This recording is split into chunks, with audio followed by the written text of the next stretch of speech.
May I have your attention, please? Shabbat Shalom, everyone. My name is Son of Yisrayl Abel, and I'd like to serve you forever as the priest starting very soon. It's now time to start finding your seats for Sabbath services.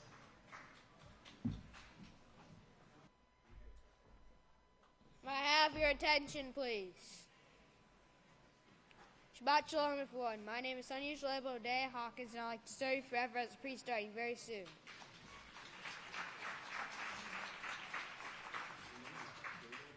It's a privilege and honor to present to you sons and daughters of Yisrayl Abel, now entering sanctuary.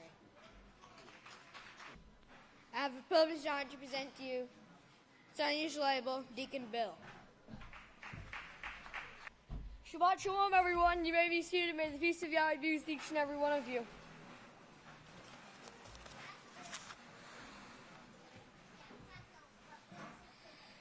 My title today is The Confusion Brought Forth by the Seven Hills of Rome. In the very divided states of America, the very not Supreme Court legalized sodomy. This, of course, was endorsed by the Vatican. The name of one of the hills that this city, Rome, sits on gives away what this bill is about, and that's the Quirinal Hill. Now, very recently, the Pope was sent with another letter, and this time it's about spirits.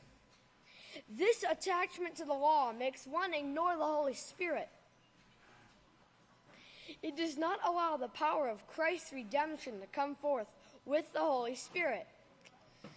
This was the problem with these people. They ignored the Holy Spirit and did not know how to go forward. They were closed in requirements. Do this, do that.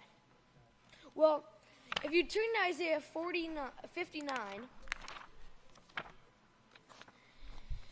we'll see that the law is the Spirit. Isaiah 59 and verse 21.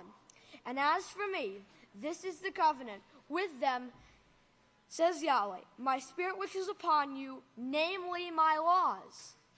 So notice it says, the Spirit which is upon you, namely my laws, which I have put into your mouth, they will not depart from your mouth, nor from the mouth of your seed, nor from the mouth of your seed's seed, says Yahweh, for this time forevermore. For our second witness, turn to Yochanan 6 and verse 63. Notice it says, it is the Spirit that gives life. The flesh is useless. The laws that I speak to you, they are the Spirit. It doesn't say this attachment to the law ignores the Holy Spirit. It says the laws are the Spirit. Closed in requirements. I guess you would call it that if you wanted the worldly freedom. On your freedom ticket that you get when you leave the House of Yahweh, you can have a free trip to go burn in hell if that's what you want. But as for the House of Yahweh, we will serve Yahweh. Praise Yahweh. The Pope said the rigid people who keep the laws are sick. No, it's the ones who break the laws who are sick. That's the sick ones. Psalm says, great peace are they who know your law. And as for the lawbreakers, NATO is just war. Yeah, it's just war. That's all. It's not just war. There's no justice in it. It's just war. Now, with the computer was invented in 1934, just as prophesied in Daniel 12, verse 4. Where Daniel 12, verse 4 says, but you, O Daniel, shut up the words and seal the book to the time of the end. Many will run to and fro, and knowledge will be increased. Now with the use of the computer and internet, the wars are advanced from Cain's time when spears and swords were used to the early cannons and guns, to now where bombs, tanks, planes, submarines, aircraft, carriers, and other missiles and other technology is used. Now the Vatican wants us to ignore the law and to fight. This has been the same idea since Cain's time. If you'll turn to Genesis 4, verse 14. It says, surely you have driven me out this day from the face of the ground. I shall not be seen by your face, which means I shall not take on the face of Yahweh. Pastor explained this. It means I shall not take on the face of Yahweh. I shall be a fugitive and a vagabond on the earth, for there shall be continual war, vengeance, and retaliation. The Vatican has once again sent their mouthpiece, Francis, to act all merciful when his system is killing through abortion, sodomy, and other sins legalized in courts all over the world. The Pope addresses his followers at Ash Wednesday Mass. We should heed the scriptures, Francis said. Maybe you should heed these scriptures, those true scriptures, and maybe you should listen to what they say. Yesterday, on March 3rd, the Pope was saying that true fasting is helping others. What's helping others is when you keep Yahweh's laws. That's how you can help others. The Pope asked followers at his mass if they are merciful. Well, he's quite one person to ask that, since he nor his leaders are merciful. So he says prayer changes lives. And yes, if the whole world would repent and pray to Yahweh, sickness and disease would stop. But the Vatican will not repent.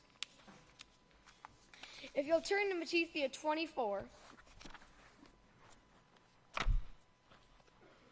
and verse 4, it says, Yahshua answered and said to them, Be on guard so that no man deceives you.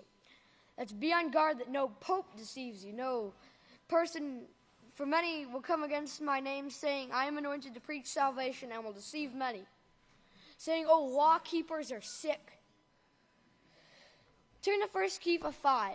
If you turn to 1 Kepha 5, page 960.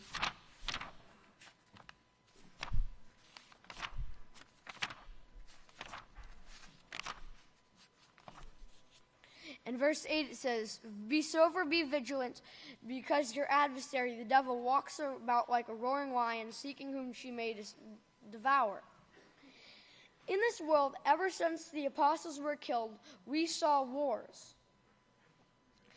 These stupid, insane decisions made by our leaders today would have never been advised by any prophet or apostle. The Pope had also said yesterday that those who keep God's laws are mentally ill and in need of the Lord's help. He sounds like he's contradicting himself, because the word Lord means God and the word God means Lord. So these are the same, so we're not quite sure what he's talking about. The traditions that is taught by the divining serpent, like Christmas and the flying reindeer. I guess, have you ever seen one of those flying reindeer?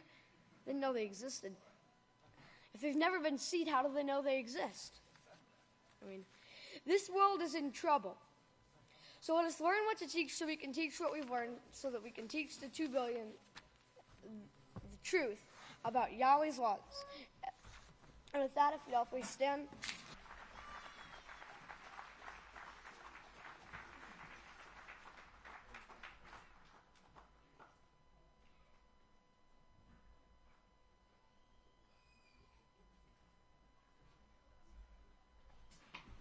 And with that, I have the privilege and honor to turn it over to our first speaker, Son of Yisrayl Abel, the great Deacon Yahaqob Hawkins.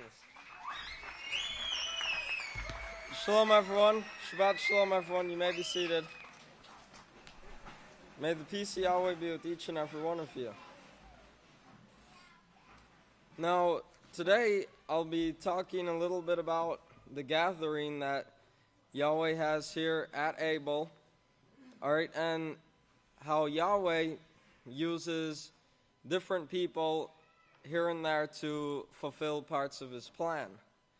All right, so let's get right into it today. Here you see, this button isn't working. You can see here Vladimir K. Zworykin. He was a Russian inventor.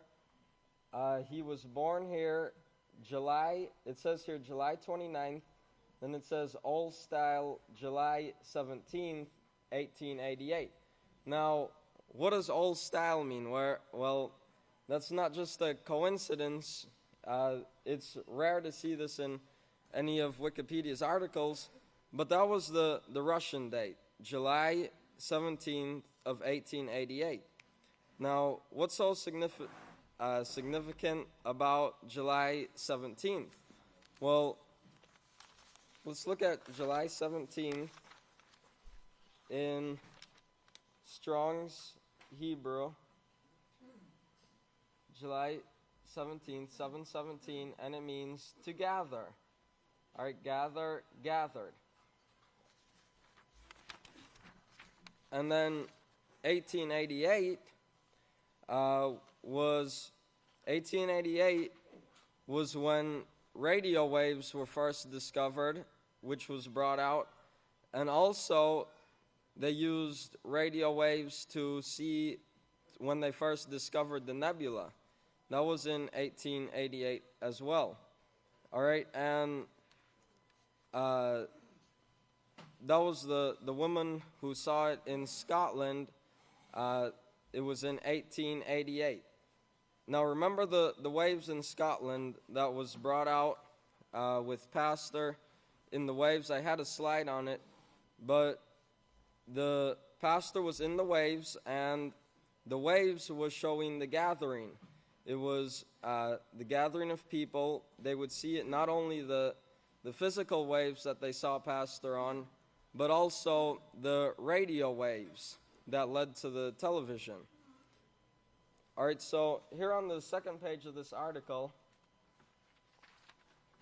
it says, October 23rd, 1931, it was decided that the new camera tube would be named the iconoscope.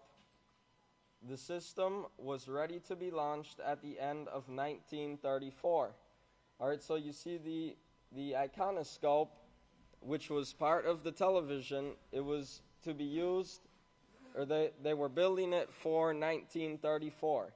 It would be ready at 1934. But it began in 1923. As you can see here, the invention of the television timeline, 1923. It starts in 1923. You see here, 1923. Also right here, 1923, Vladimir Zworykin, who trained under Rosin at St. Petersburg Institute of Technology, filed a patent application, and there's number 214159, for that would later be mistakenly referred to as the iconoscope. All right? Also, in this article, you see the invention of the iconoscope, the first electronic television camera, 1923. So, remember what Pastor was saying about breaking up the numbers. You look up 1923, but you also look up 23. So, if you look at 23, Hebrew 23, it means my Father has gathered. All right? Right there, my Father has gathered. Now, that patent date, or the patent number, as you saw in this article here, 214159.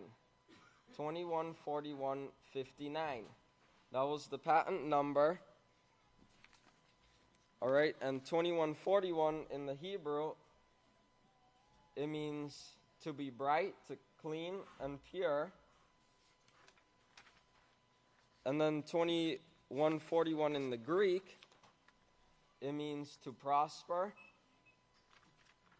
It goes to this word here, Greek, heto imezo, which goes to Greek 2090. It means to prepare. I make ready, prepare. Also, you see here, prepare, prepared. It goes to Greek 2680, which is to prepare. I build, construct, make ready. And what Yahweh is saying here is he's making ready this gathering. And then the last number here, 2141, then it has 59. Number 59 in the Hebrew means Abel. All right, there you see Abel. Hebrew 59, Abel. So what Yahweh is showing here is he was preparing this for his work at Abel. All right, praise Yahweh. Now, 77 years later, to the day of when they showed the television, live viewing of the television, was when the House of Yahweh saw the donkey vision. 77 years later to the day. All right, remember, they were getting it ready for 1934. It started in 1923, but they were making it ready for 1934, and then 77 years later was when Pastor saw the donkey vision, just like the television. And then he told us about the donkey vision. All right, so here you see Hebrews 77, and it means from an unused root, probably meaning to gleam, and then you see conspicuous. Now, what does that word conspicuous mean? Well, in the conspicuous from the online dictionary, there you see it says standing out as to be clearly visible, easily seen, clear, visible, noticeable, discernible, perceptible, detectable, obvious, manifest, evident, apparent, marked, pronounced, prominent, and then you see crystal clear. All right? And that's talking about the television. You can see it turned out to be crystal clear. You could see it from very far away. Now, so when you put 23 and 77 together, remember it started in 1923, then you have the 77 years later when we saw the donkey vision. When you put it together, you can guess what it means. Right there, vision. All right? What a coincidence. Praise Yahweh. 2377, it means vision. Now, this is the same as in Daniel. Let's go to Daniel. Daniel 9, found on page 681. Daniel 9, verse 21, it says, "Yes, while I was speaking in prayer, the man of Yahweh," this is talking about Yisrayl Hawkins, "whom I had seen in the vision," all right, notice that word vision at the beginning, "being caused to fly swiftly, reached me about the time of the evening oblation." Then let's look at verse 23. It says, "At the beginning of your supplications, the command was given, and I have come to show you, you are greatly beloved. Therefore, understand the matter and consider the vision." All right? And here you see the vision right there. And then it's the same word used in Daniel 9:21. All right, so Yahweh is making it really clear who he's working with. And he's in full control of what he's doing. Now, when you look up radio waves in the gematria, radio waves comes out to 702. So then we look at Strong's Hebrew 702, and it shows this number here, which is 186,400. All right, now what is 186,400? Well, let's look at let's go to Numbers 2.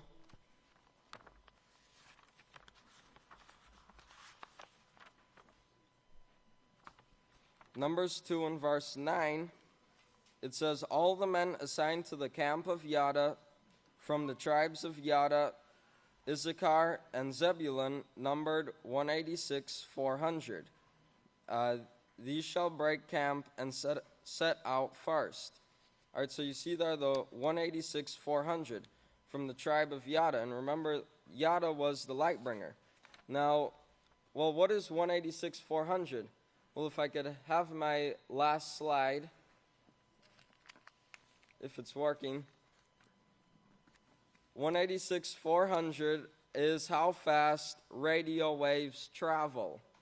All right, praise Yahweh. What a coincidence. All right, that's how fast radio waves travel. And that's how you see it through the television. All right, so Yahweh uses the television.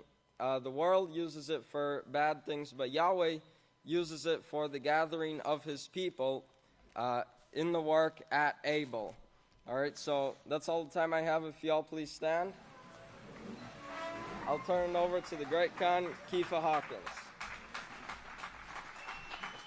Praise Yahweh. Shabbat Shalom, everyone. You all may be seated. May the peace of Yahweh be with each and every one of you. Praise Yahweh. It's a beautiful privilege and honor to address the family of Yahweh on a Sabbath day.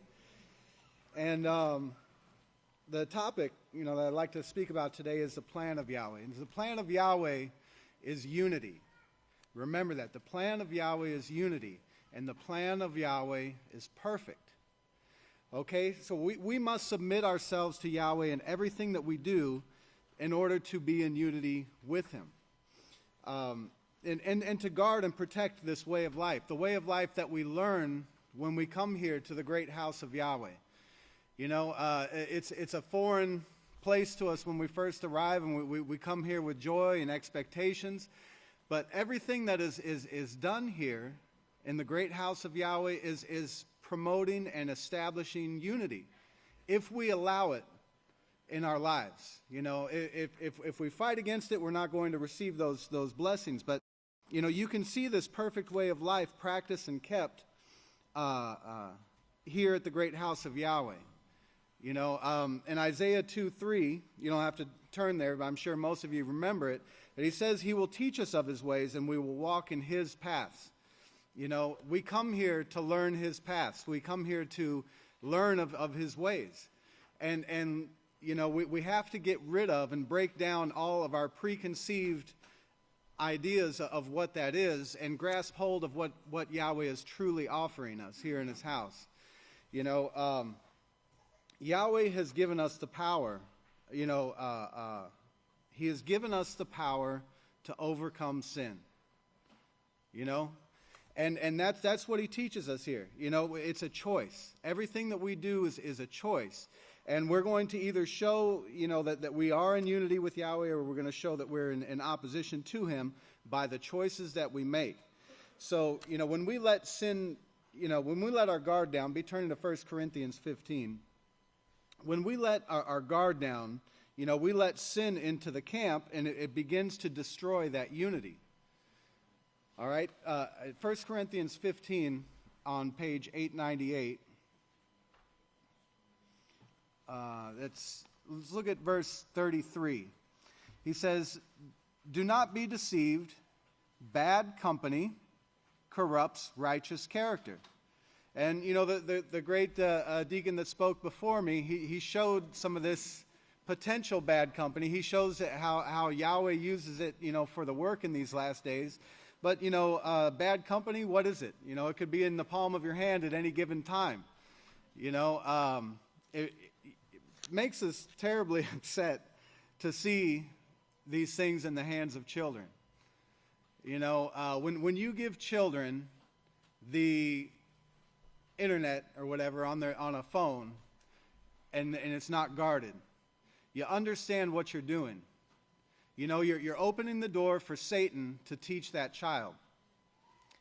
And here in the house of Yahweh, we have got to be better guards than that. We're told to guard and protect this way of life. That's the unity.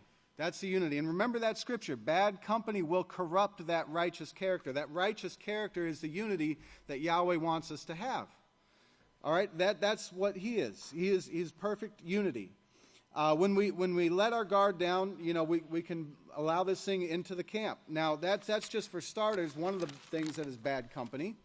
But we need to also be able to teach our children to find the joy in the work of Yahweh. in the way of Yahweh, in this lifestyle that Yahweh shows us and teaches us here at his house. Because it is a joyous life. It's perfectly joyous, the life that Yahweh offers to us here in his great house. But we have to be able to show that to our children. We have to create that and show them the importance of being able to live this peaceful life. If you look at, you don't have to turn any page numbers, but look over to 15 and verse 58. Because this is what we ought to be doing instead of allowing the negative influences in. This is the instruction that Yahweh gives us. He says, therefore, beloved brothers, be steadfast, immovable, always abounding in the work of Yahweh. Now, the work of Yahweh, there's many parts of the work of Yahweh. Teaching is every bit a part of the work of Yahweh as anything else. It's the most important part of the work of Yahweh is to train to become teachers. And we have to find joy in this, and we have to be able to teach our children these things. He says, knowing that your labor is not in vain in him.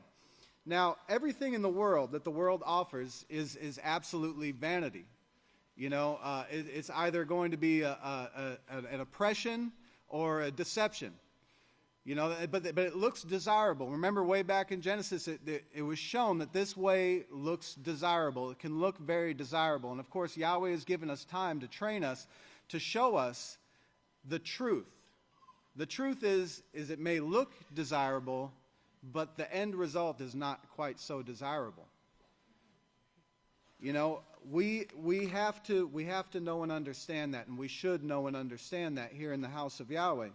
But two of the, there's many forms of this bad company, that is spoken there in Corinthians. Two of the worst ones to me is bitterness and pride. Okay, and I always, as a builder, I put this in my mind. I compare it with rotten wood. Because it's like I'm always dealing with rotten wood, When you go to fix something, it's like, okay, I got rotten wood, I got to take that out. But the rotten wood just doesn't become rotten wood on its own. Wood needs water in order to rot. It has to have it. Dry wood doesn't rot, right? So as a builder, you spend every ounce of your effort trying to prevent water from entering your building, right? Now, keep that in mind and compare it with us here in the house of Yahweh. Because we are a building, are we not? We're the house of Yahweh. We need to guard and protect from sin entering into our lives and destroying what Yahweh is building. Because the house of Yahweh is not built with rotten components.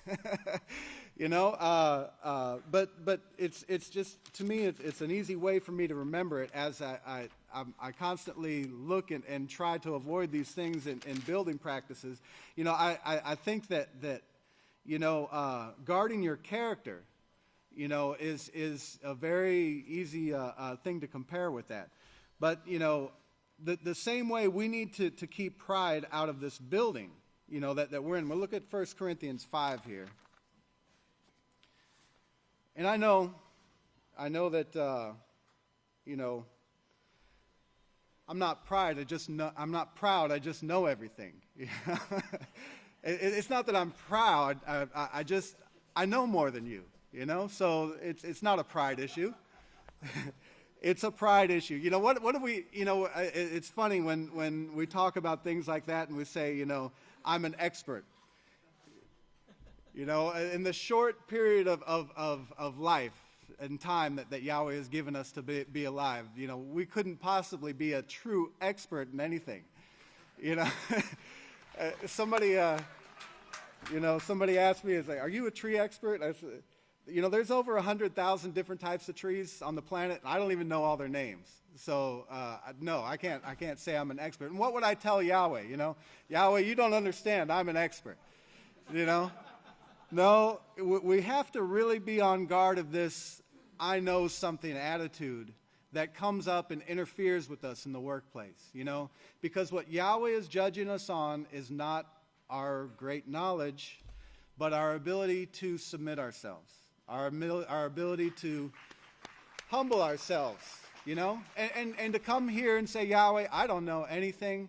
Please teach me. I'm going to learn of your ways, not mine. You know, because we all came here with the ways of the world. And we can look at the news and see the ways of the world is not peace. It's not unity.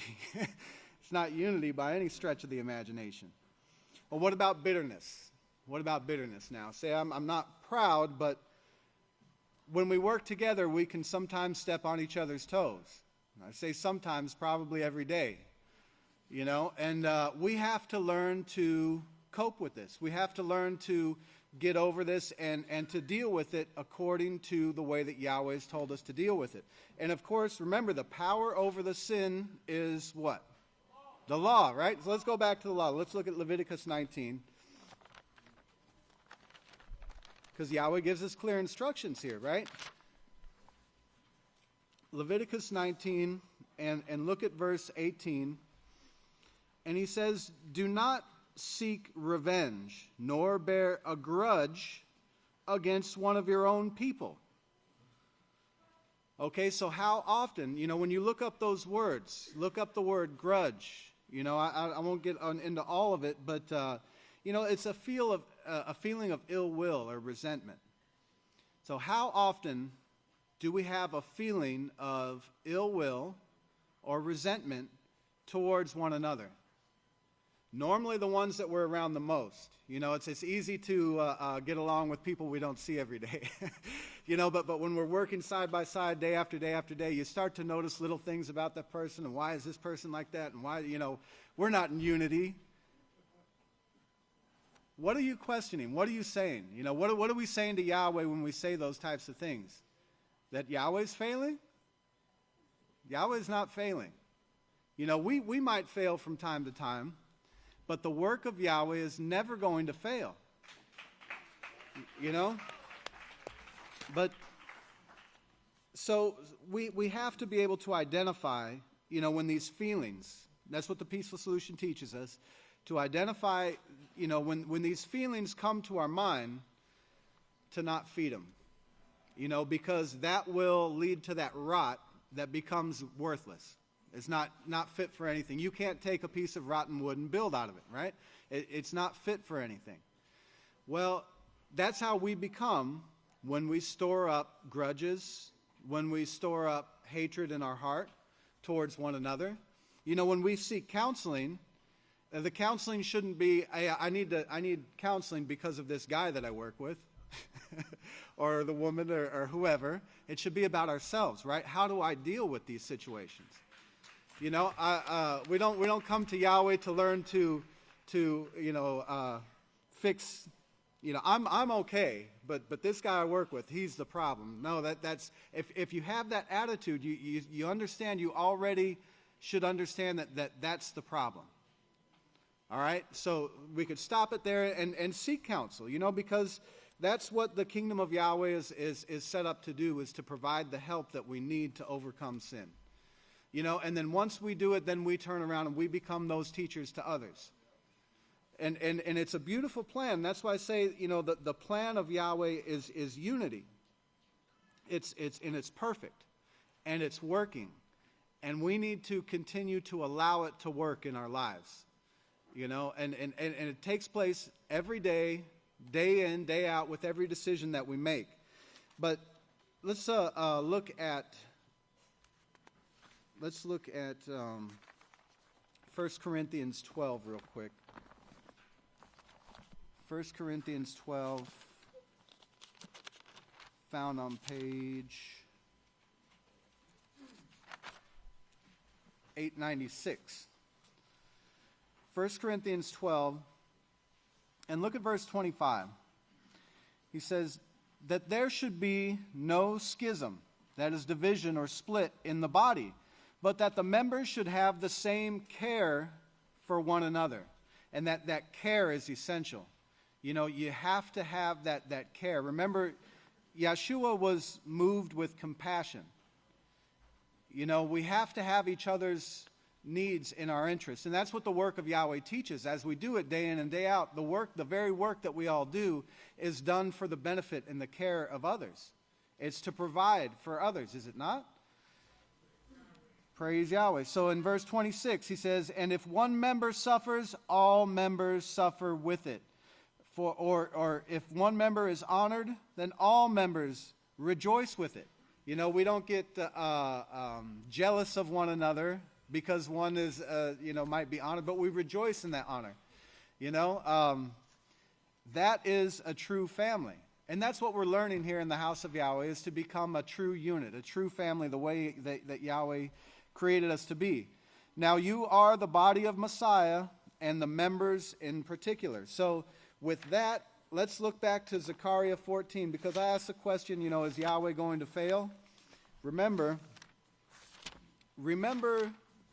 the scriptures, that not one of these will fail, right? And we could trust the plan of Yahweh. We could trust the prophecies here in the book of Yahweh. In Zechariah 14:9, found on page 723, he says, and Yahweh will be king over all the earth, and in that day Yahweh will prove to be a unity, and his name one. Okay, so he's actually going to prove this. While the world proves that sin brings disunity, Yahweh is proving that his way of life will prove to be unity, and it'll be a lasting unity forever. And that great family of Yahweh is something that we all need to look forward to and to work towards every day of our life. The work that we're doing here is not in vain. Remember that. It's forever. So if you all please stand at this time, I do have the great privilege and opportunity to present the great Kohan Ilya Hawkins. Shabbat Shalom, everyone. You may all be seated. Today we want to start off by going through kind of a quick history lesson, but the interview will show pretty much what it is about, and it's the 45th anniversary of the Shanghai Communique. Now, for those of you that don't know that was the agreement that was made between the United States and China February the 28th of 1972, and of course the representatives of the United States was President Richard Nixon and of course Henry Kissinger, who was Secretary of State. Now, at that time, they had made an agreement. It was kind of a live and let live agreement. They agreed to disagree, as long as they didn't step on each other's toes, but they were going to build massive wealth. They were going to grow massive economies. Now, the interesting part in this was that the only thing that they did stipulate and was made known to the public was that no hegemony, also known as military dominance, was agreed upon by China and the United States. They would not, neither one would do such a thing in the Asia Pacific. But then things changed. And what changed was, of course, in 2009, that is when the United States started building up military dominance in the Pacific. And, of course, China has done the same thing with the islands of the South China Sea. But what also has changed was 2009-2010 is when China became the second largest economy, growing at a faster rate than any other economy in the world. And remember, China is also a very anti-Catholic country. Now, in watching this, Henry Kissinger is the one being interviewed. Watch what he says about a world order.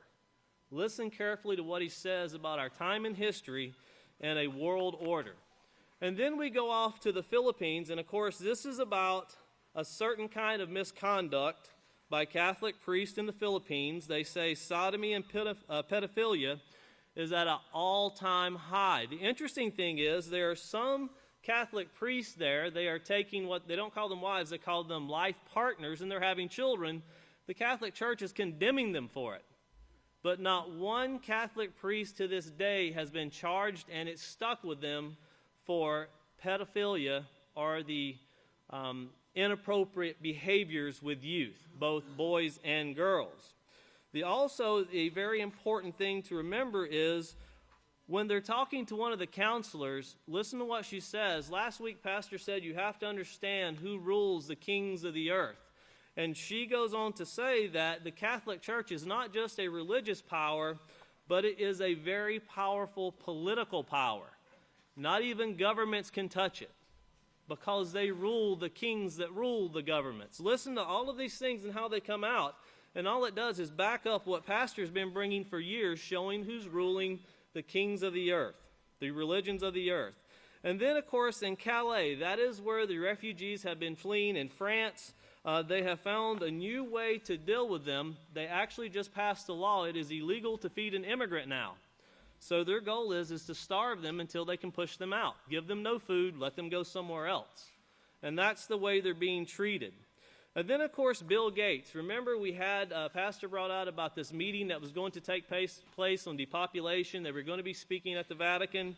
Well, we'll get into that. But before that, Bill Gates come out this week, and, of course, he put it in the minds of everyone that bioterrorism, it would be so easy to get out some kind of smallpox, some kind of disease that could get into the lungs, respiratory disease.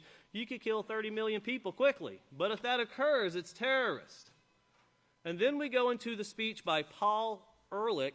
Paul Ehrlich, he is a pro-abortion advocate, and he's also known as the leading activist for population control. Now, he spoke at the Vatican, and listen to who he praises. There's one person he cannot sing his praises enough. And, of course, when he sings the praises of his person, well, that person's just a spokesman. He's literally singing the praises of the organization, Catholic Church. That's who he's singing the praises of. And, of course, their answer is to nullify, to bring down the population. But the very interesting point that he makes, and I don't think he realizes, is that he's scared to death of one thing: nuclear war. He's scared to death that nuclear war will come before they can get this population control under control. They want to be able to control it. But at the very end, I think you'll remember Revelation chapter 18 and verse 4, Babylon is fallen, is fallen. If we could please go ahead and play the news.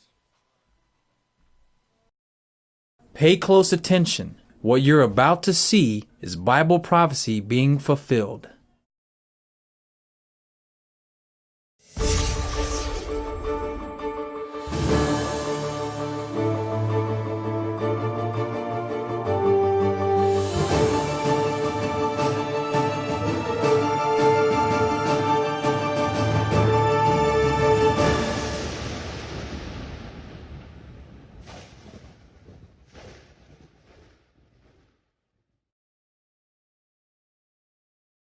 Welcome to another edition of YPN News, bringing you news as it relates to Bible prophecy and foretold by Yisrayl Hawkins. Well, U.S.-China relations from 45 years ago to today, keeping food from immigrants seems a little harsh. Bill Gates on how easy it is to put diseases into the population and the form of biological warfare, and the New World Order. Well, this and more in today's broadcast, but first, Henry Kissinger, the former U.S. National Security Advisor, was in office in 1972 and was a part of the U.S. delegation to China that helped draft the Shanghai Communique.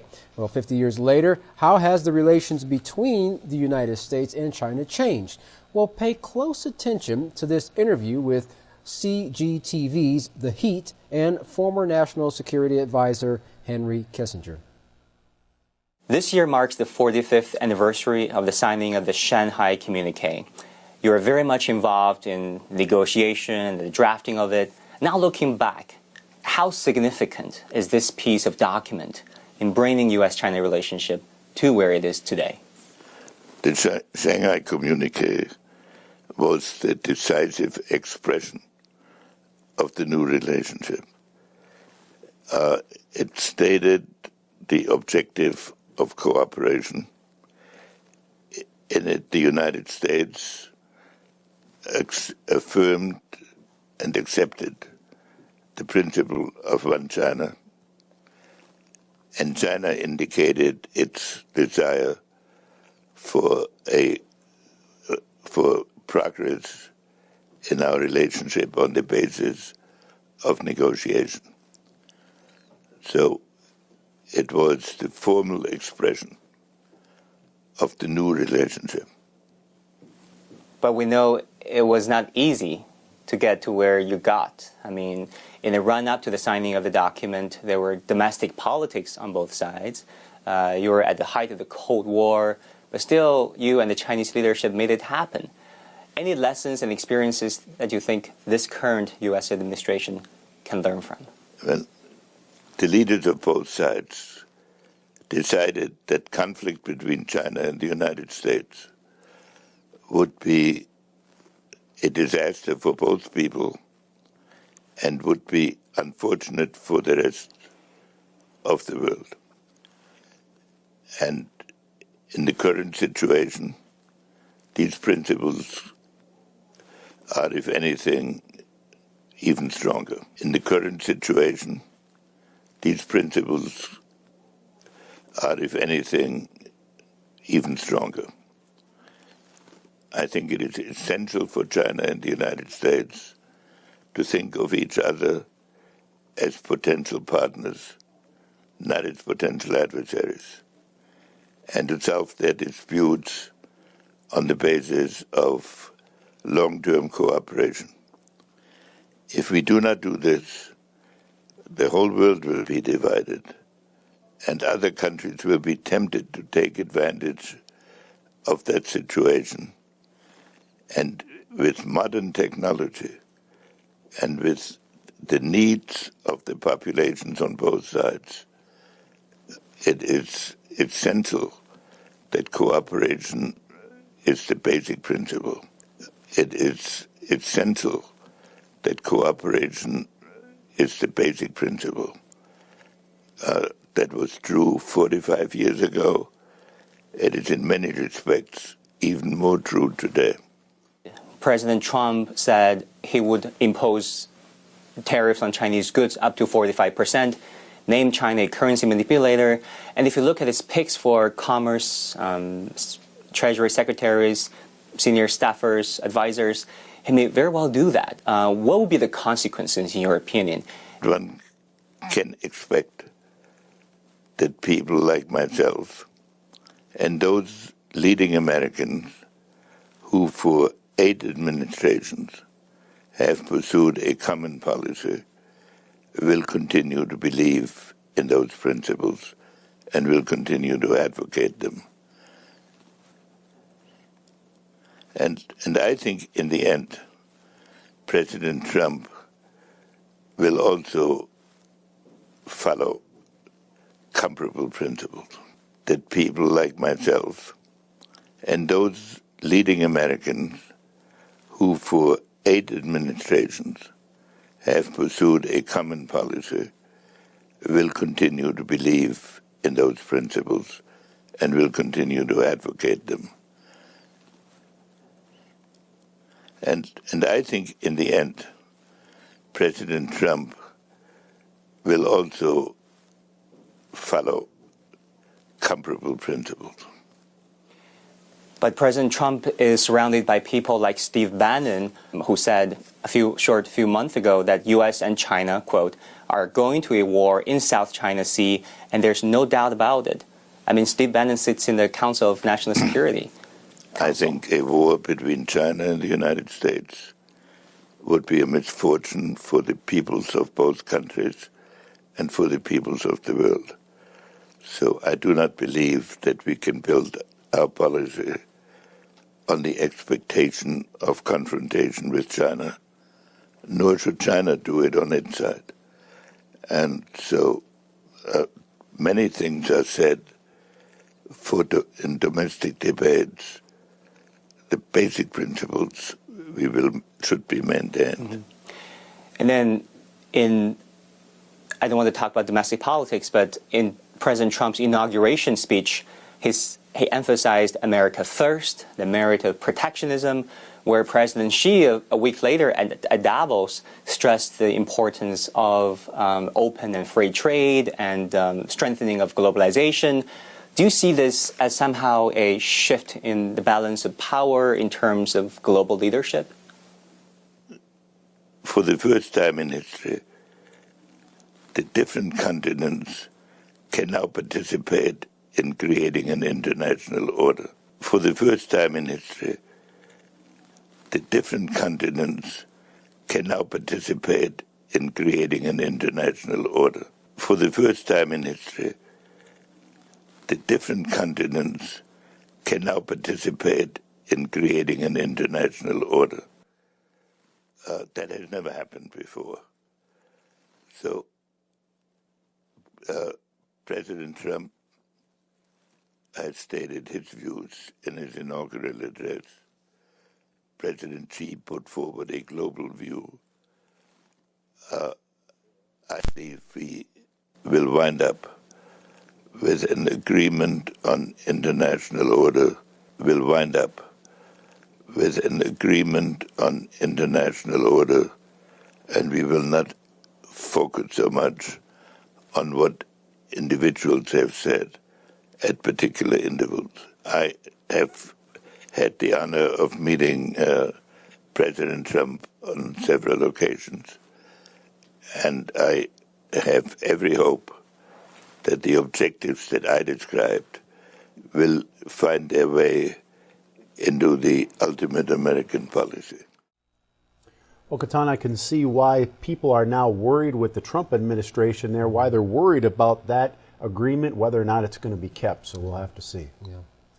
Well, priests in the Philippines, like in many countries, are highly respected and loved. Inside Asia's biggest Catholic church, reports of sexual abuse have been kept quietly swept under the rug by the most powerful organization in the Philippines. Not the government, but the Catholic Church. Now, one priest is going against the Catholic grain, having not just children of the church, but his own children, along with a partner, which puts him at odds with the Catholic Church's order of celibacy. Well, not obeying the rule of celibacy is considered sexual misconduct by the Catholic Church. Well, Father Elmer Cahilig said that he's been trying to get the church to reconsider the rule and to get the bishops and Rome's attention to their pleas to reconsider the rule on celibacy, even going as far as sending letters and emails for the church to accept him and his family. Well, even though the teaching of the Catholic Church for priests is to remain celibate to show devotion to God, Cahilig said in the church, when we talk about celibacy, that was only a man-made rule. God did not say this, so I cannot think that I've committed sin.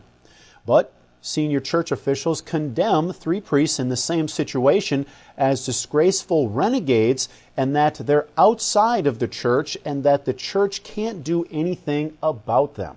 It's interesting how they consider priests who actually, marry or have a wife and have children within that family as sexual misconduct. That's right. And as he said, it's a man-made rule. It's not written in the Bible, which they're supposed to follow. Yeah, interesting that they don't.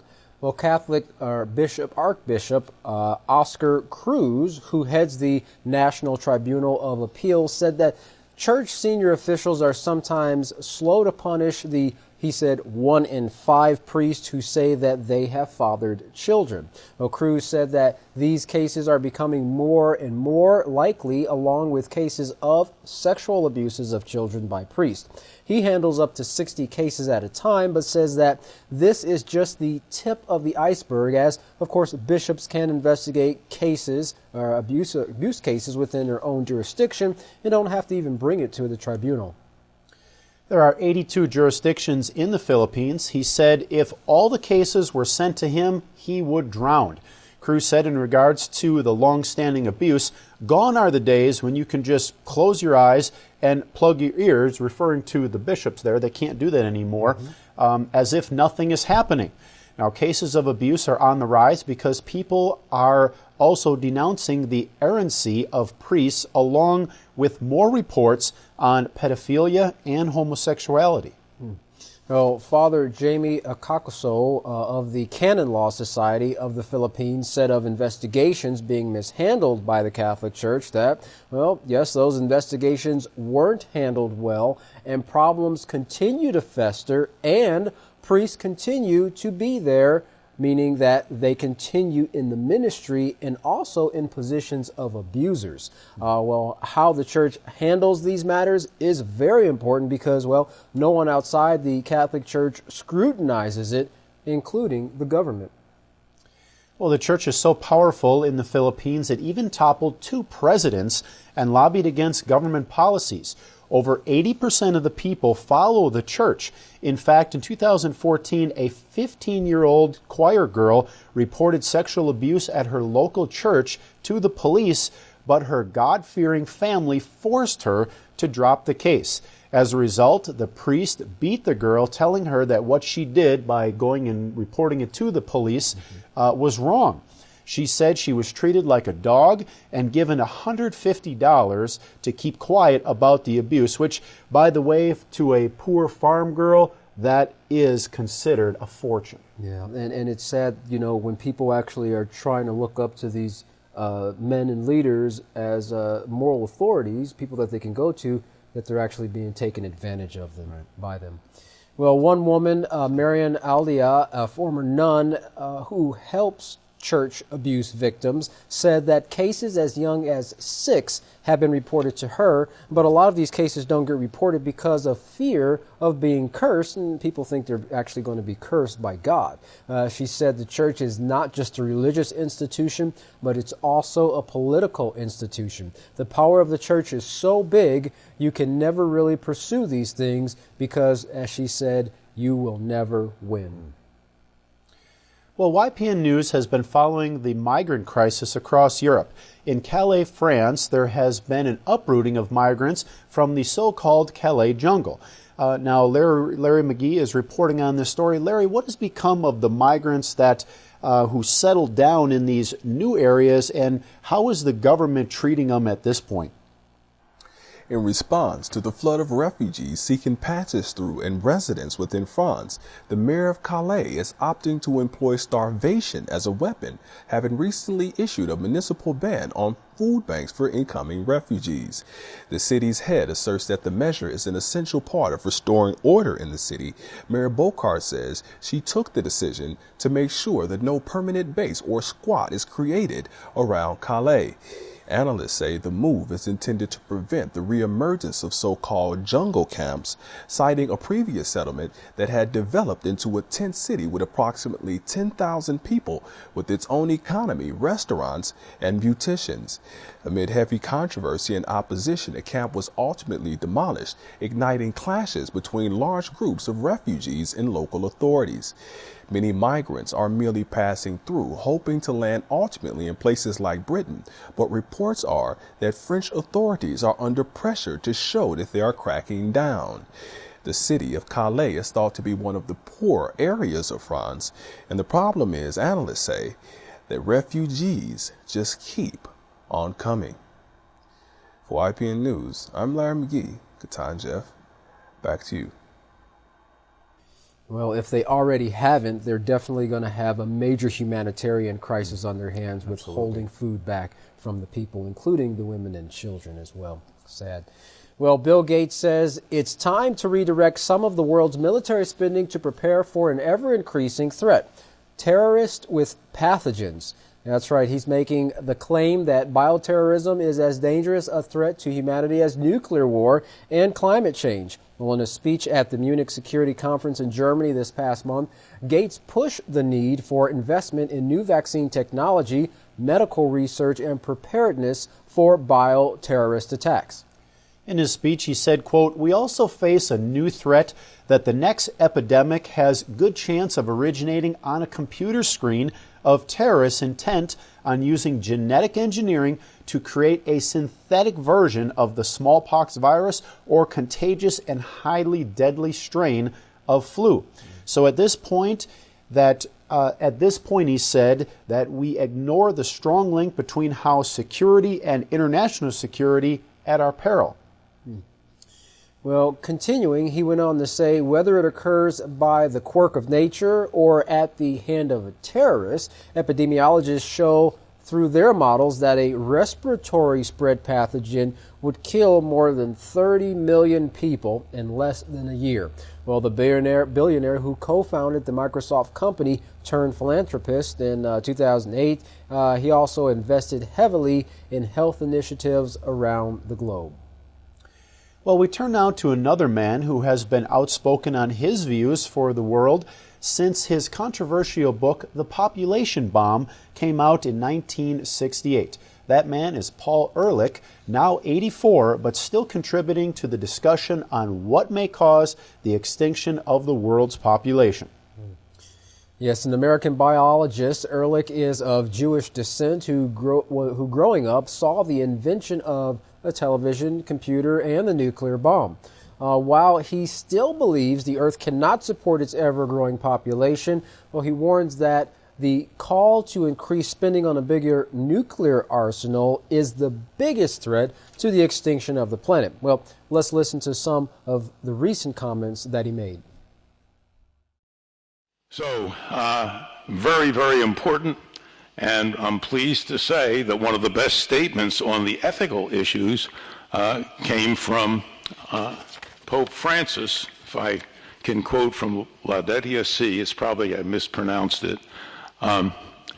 Each year sees the disappearance of thousands of plant and animal species which we will never know, which our children will never see, because they have been lost forever.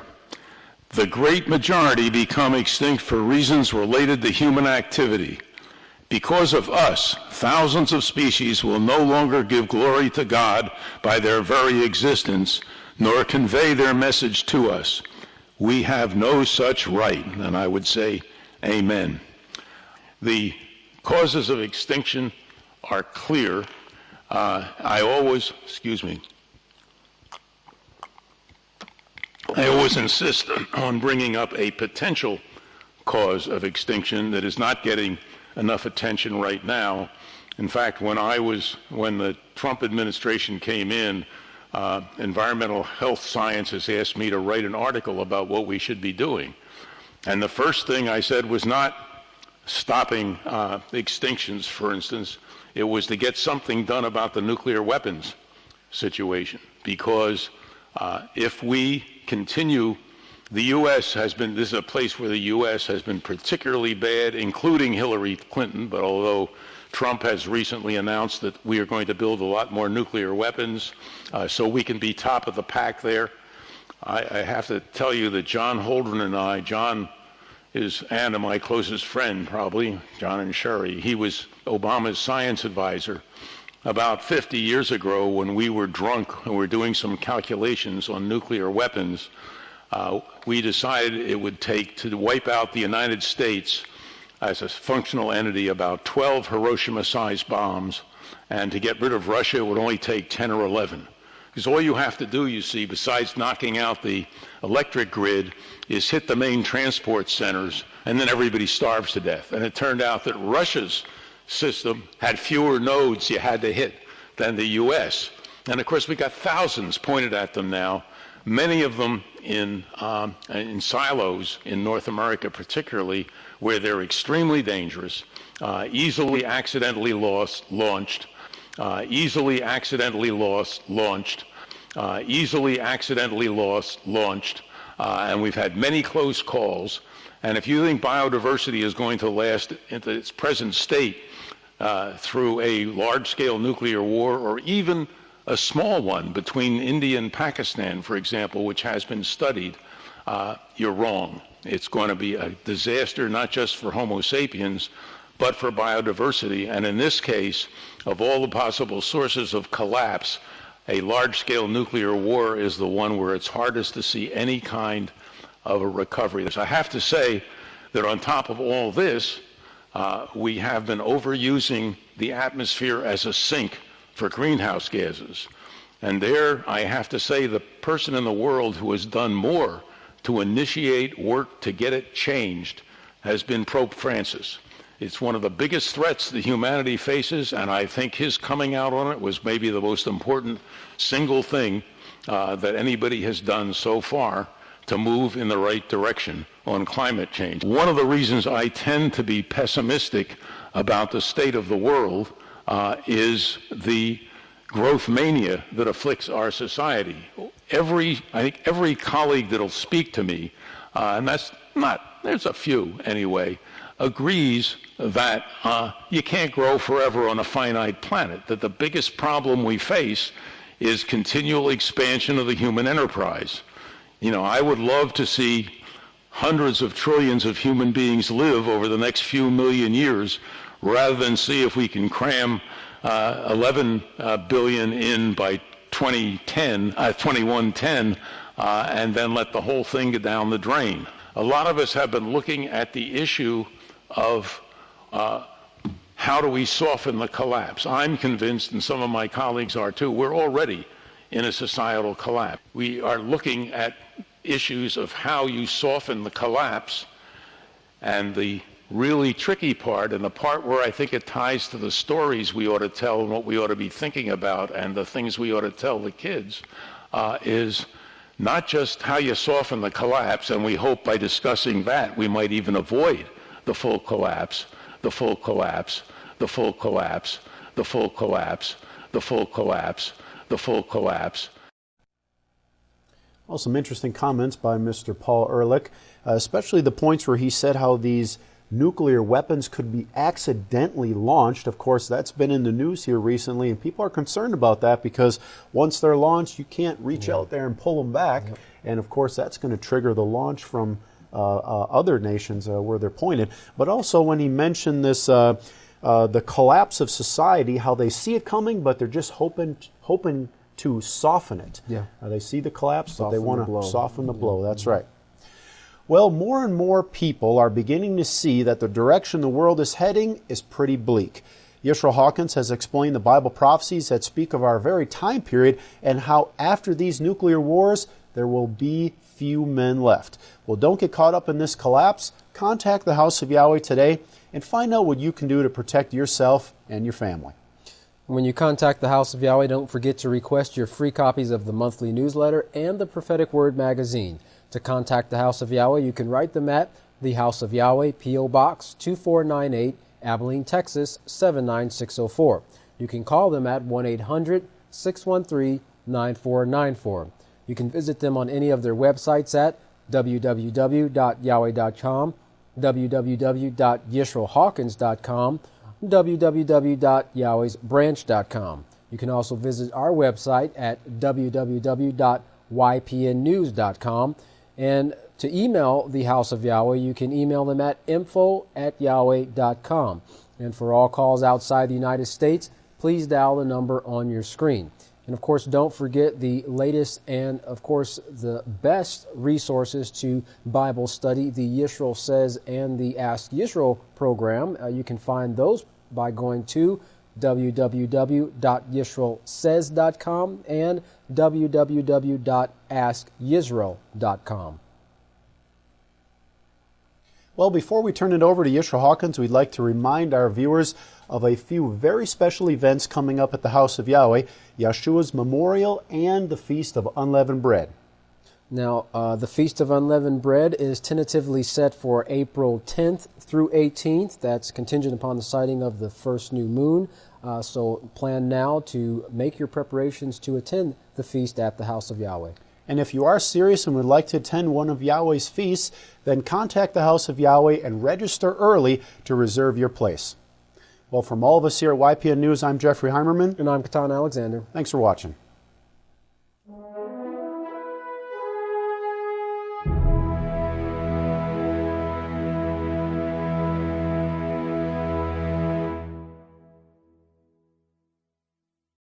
This time, if everyone will please stand, I would like to introduce the greatest teacher in the world, the great Kahan Yisrayl Abel Hawkins.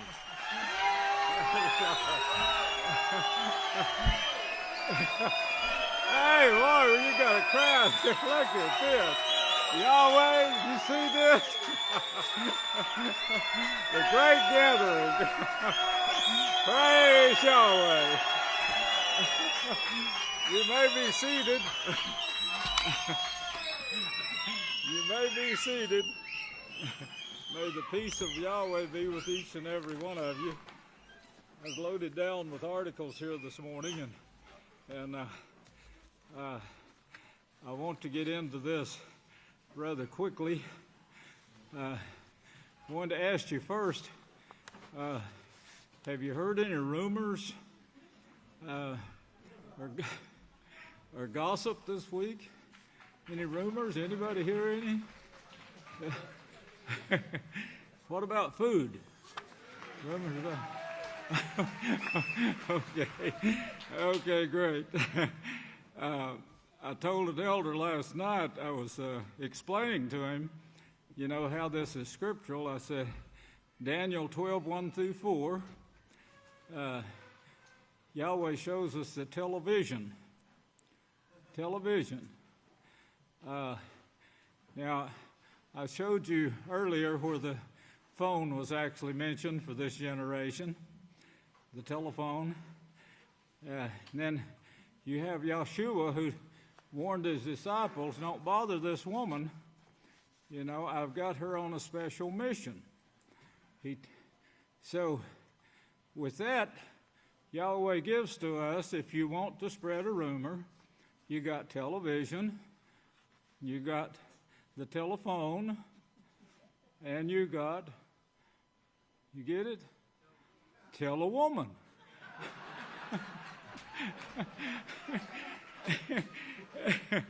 Now, has anyone heard the rumors this week? Of course you have. I know you have. They heard it clear across the nation already. Free food at the House of Yahweh. Free food. This can't be. Yeah, it can. It sure can. The newsletter. That is. It's very special this week because now that and Facebook, of course, and the Skype program, they're all getting connected now. And the news that we're getting in, we know that it's reaching the other countries because they're contacting us. And they're not just contacting us for booklets, they're contacting us saying, how did we get here? and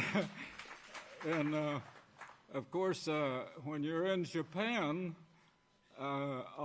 which is one of the groups, now this is turning out to be quite a group, I guess, because they're asking to meet all the people, and they're on the Facebook to be found, and so they're spreading it. And so be sure and be praying. That's one of your top prayers, to pray for their safety, for Yahweh's protection. The newsletter this week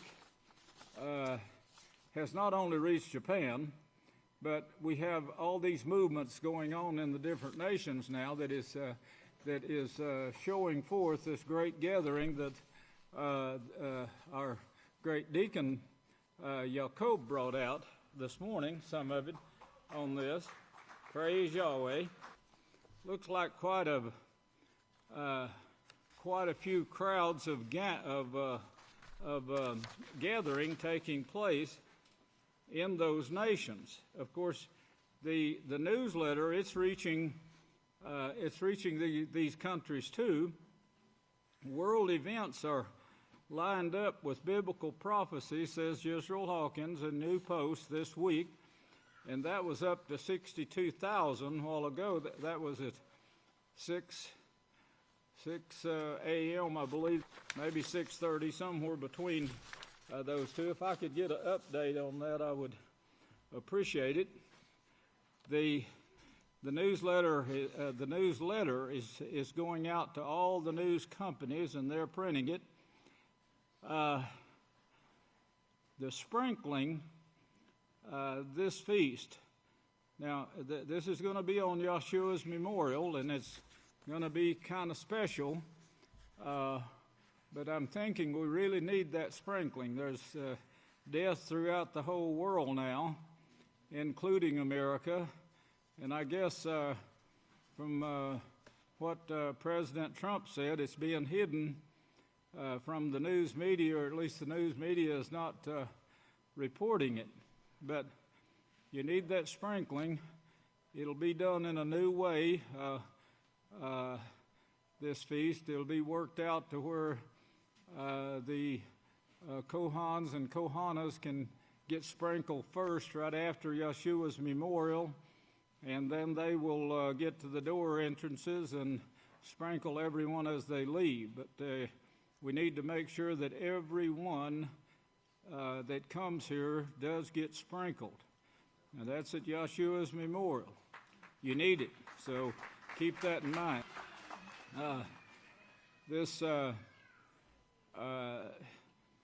if you're calling in about registration, yes, we do need you to register.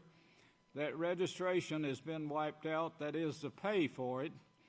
The money that was being charged has been taken off of that.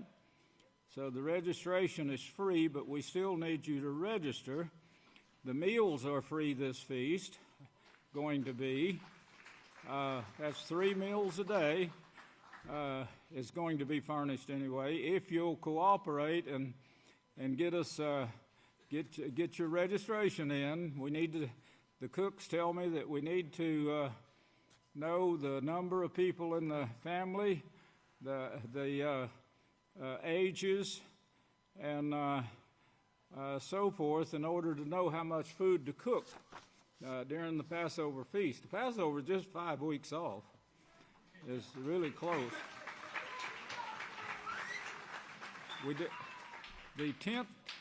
The tent rental spaces are free.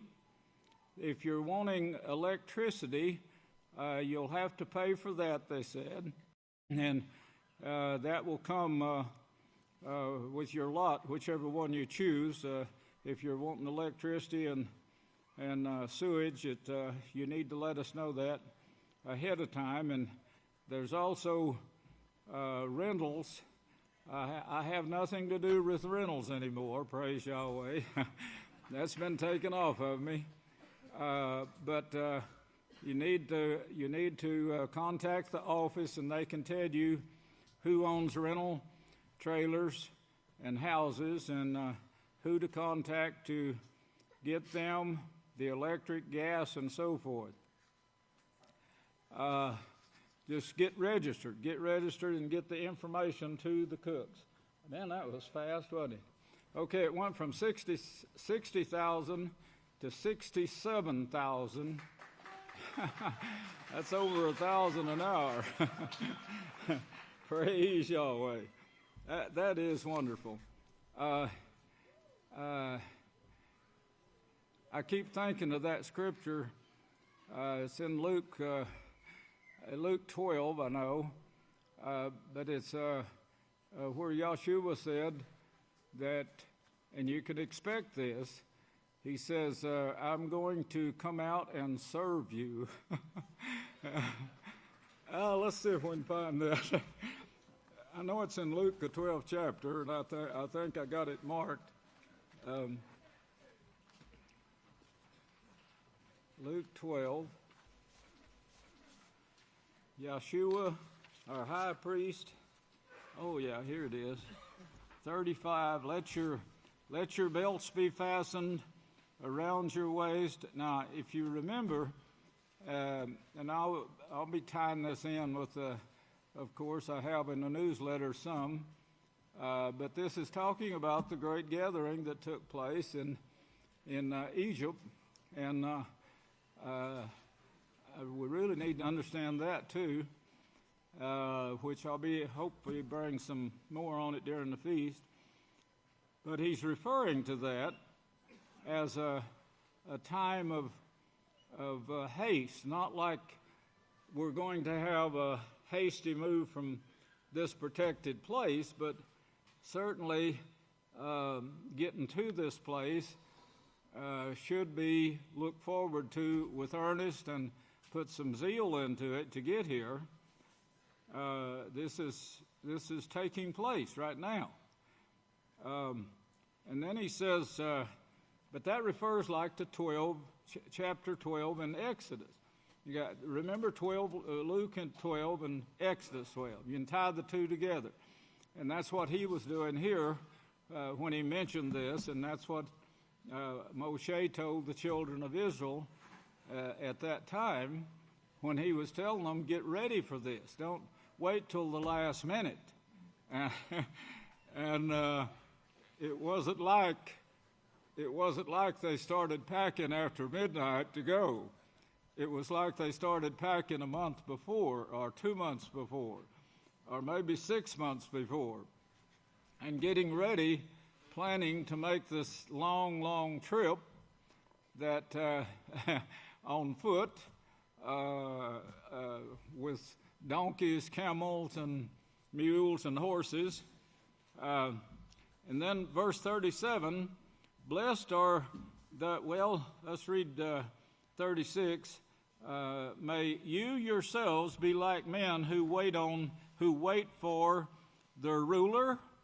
And that word there, wait, is actually means, it's not wait, but guide the people to being patient until the ruler comes. Being patient and looking forward to it. When he will return from the wedding, that when he comes and knocks, they may open unto him immediately. Blessed are those servants. Well, now this right here, if you see the urgency in this, open unto him immediately, talking about being prepared and not trying to prepare yourself at that time. And in preparing for this, tolerating one another, becoming a servant, that's what he was trying to teach in this particular spot, becoming a servant, serving others, and taking care of others. That's your whole duty.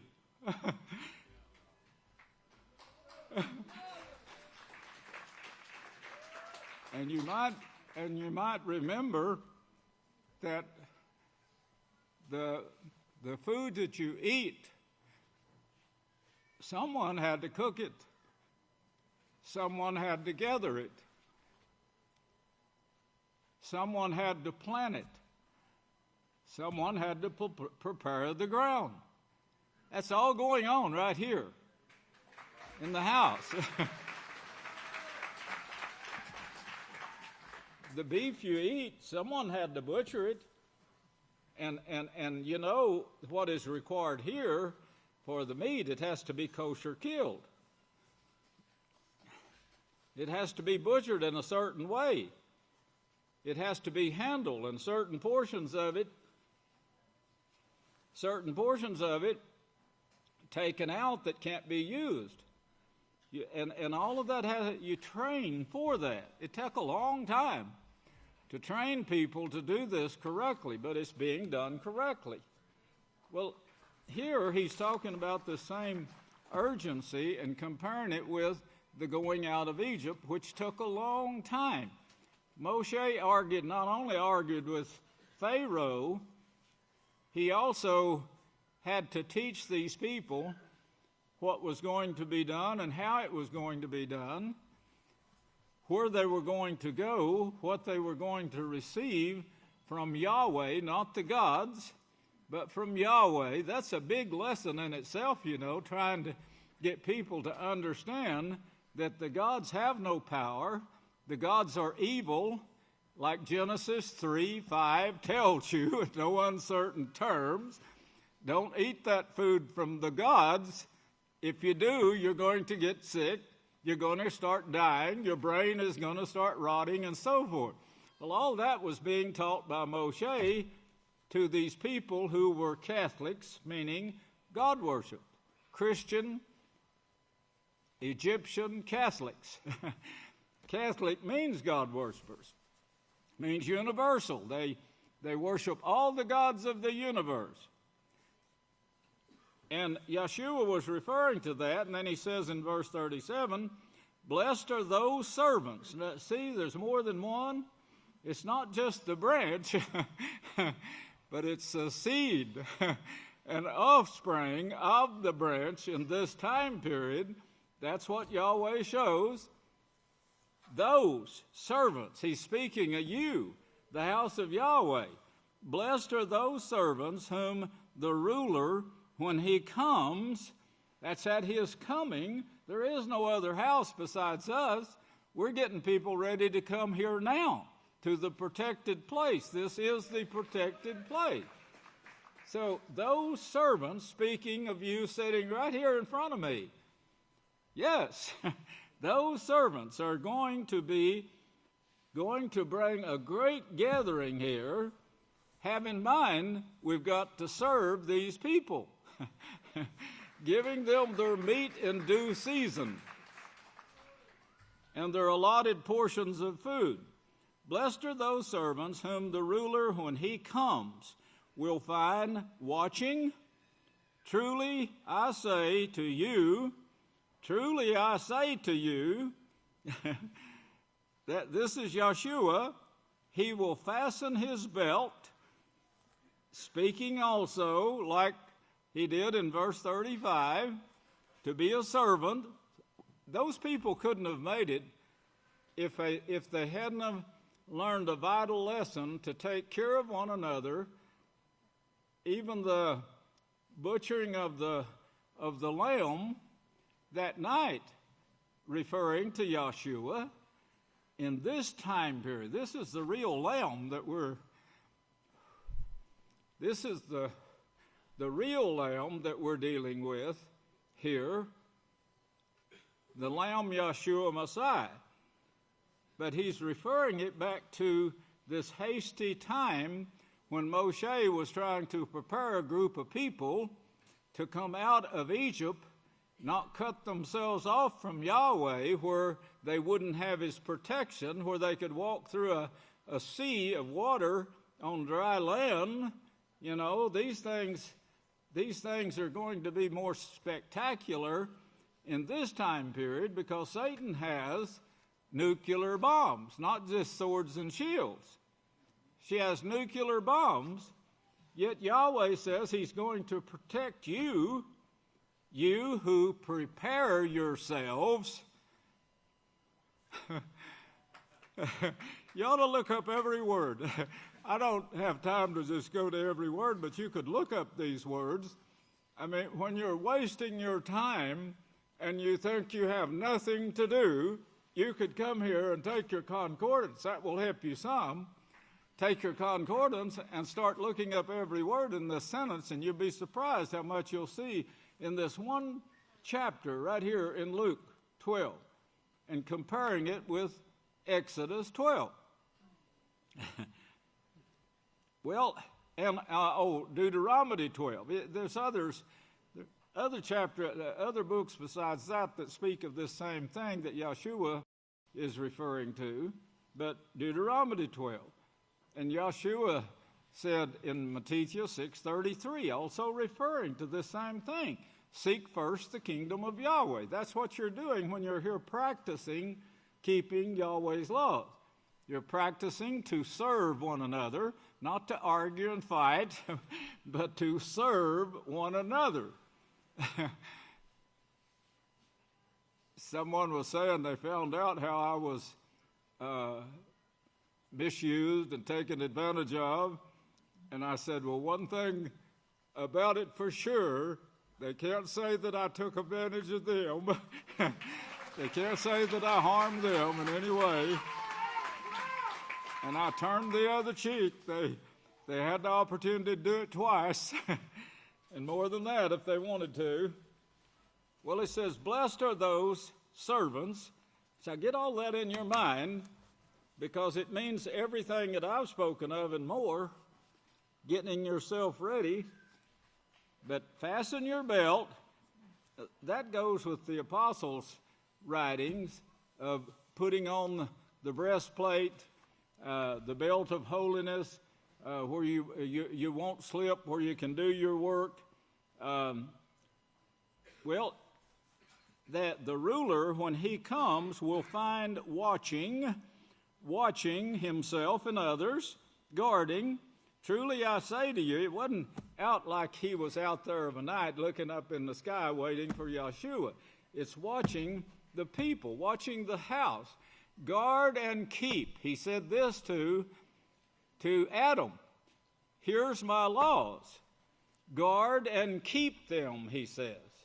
Guard and keep them. Don't let them change. Well, of course, he's speaking to Abel. Abel did guard and keep them until Yahweh allowed him to be killed.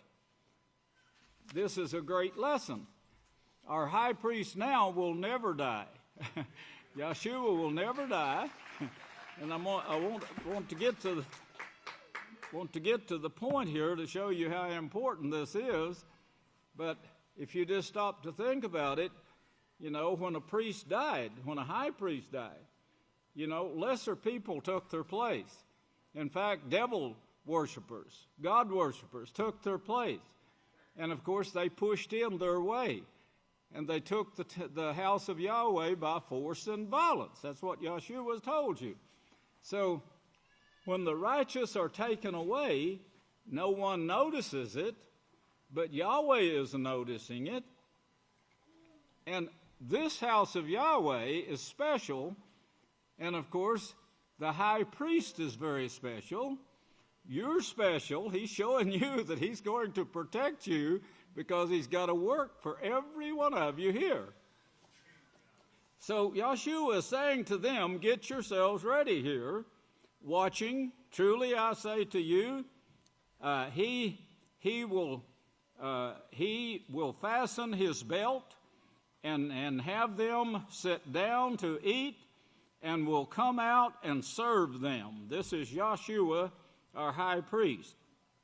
Now this is in Luke, and compare all the others. You may as well read 38, and if he comes in the second watch, or comes in the third watch, trying to tell you, you don't know when,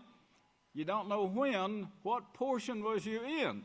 The portion when we were in town, when we was being persecuted in town, the portion when we were brought out here and tried, when we were taken to court, trying to find something that they could charge us with their laws, man-made laws. What watch was you in? Were you raised in, or trained in, or tested in? That's what he's saying here. It's not like, midnight, well, he didn't come tonight. I'm looking up at the sky. No, you wouldn't know it if he came, if he was that stupid. You wouldn't know it when Moshe came to get you and told you, get out, let's go, now let's leave right now. Let's walk out. Okay. Well, anyway, this is the Passover that we could be looking forward to right here when Yahshua actually makes his appearance.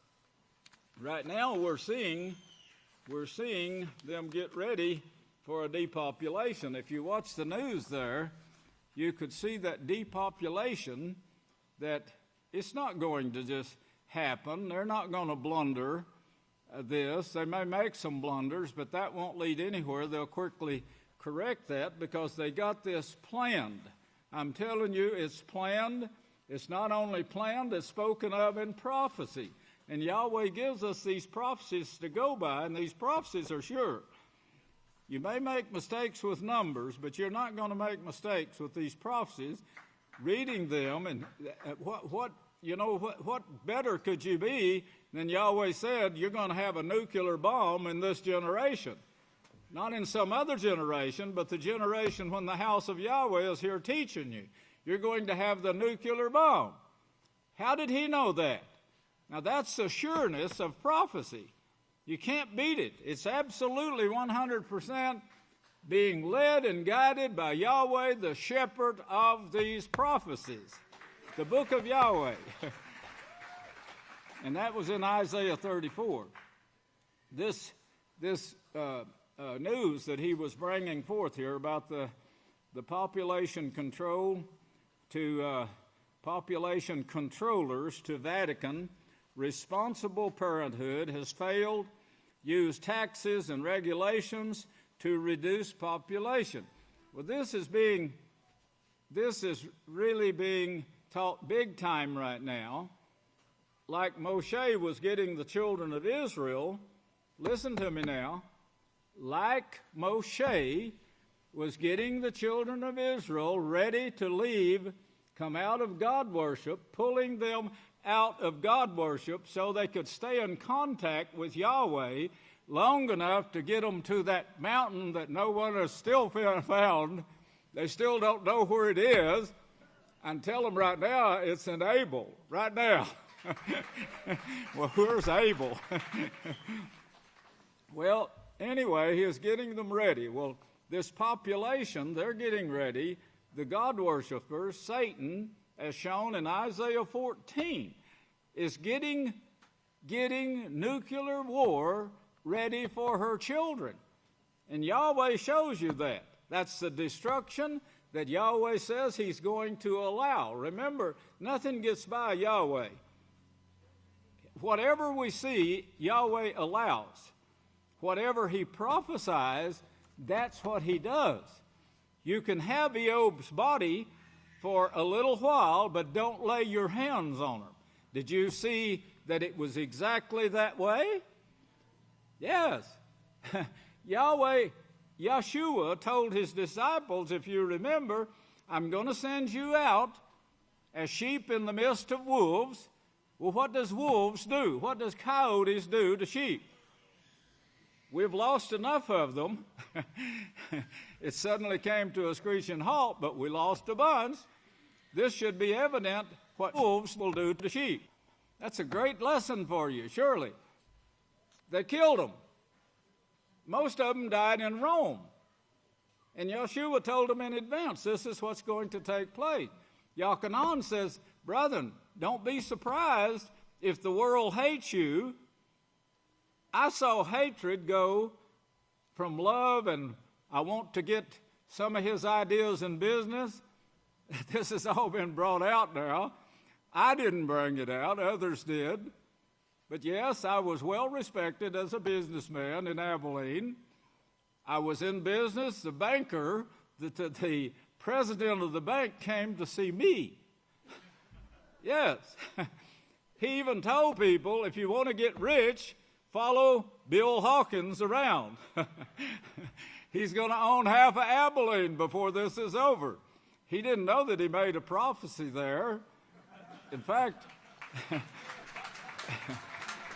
I can hardly wait to bring this information about this loop 322. You know, we haven't even covered half of that or a third of it yet. But this has a great meaning for the house of Yahweh. But back to this article, he says,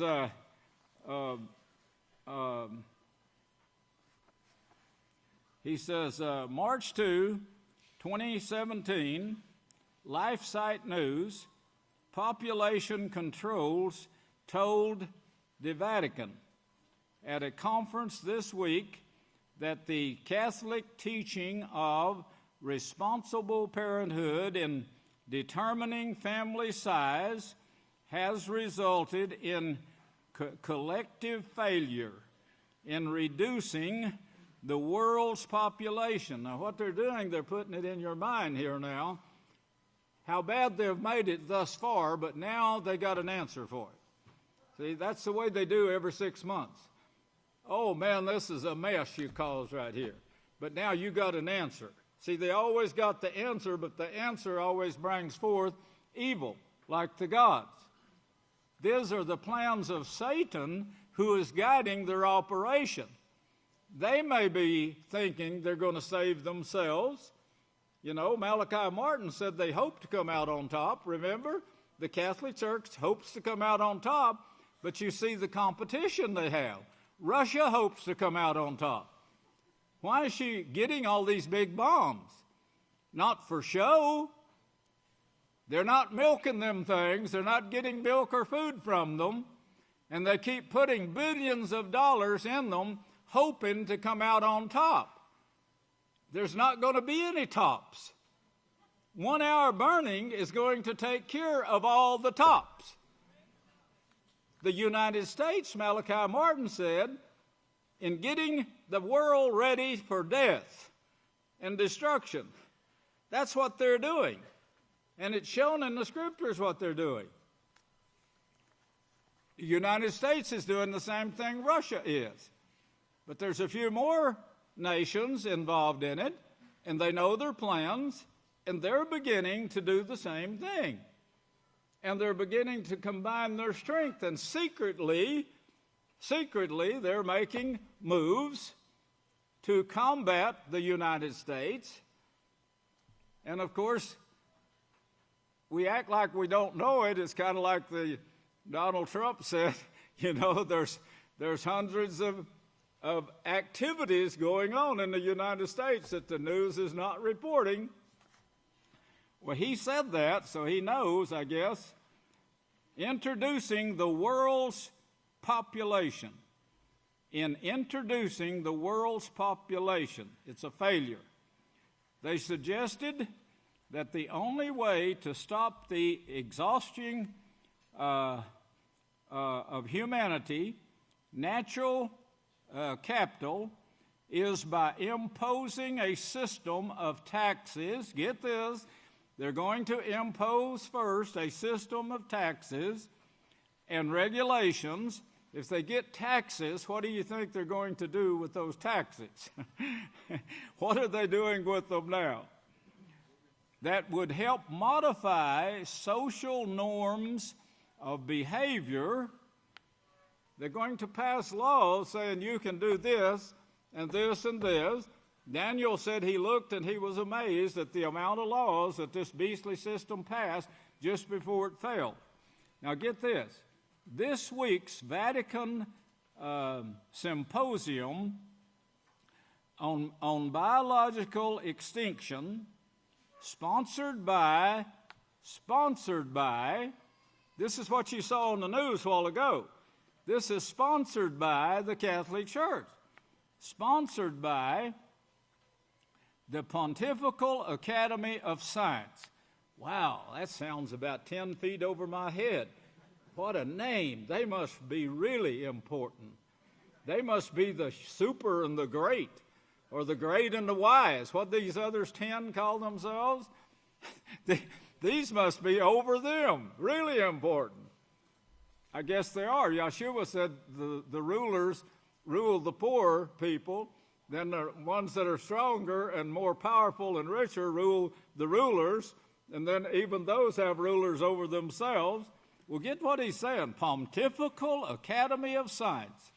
And here's the second one now they throw at you, the Pontifical Academy of Social Science. Man, that is so great they got it divided. I'm telling you, there's fine to place it in your mind that they are great and they have the answers.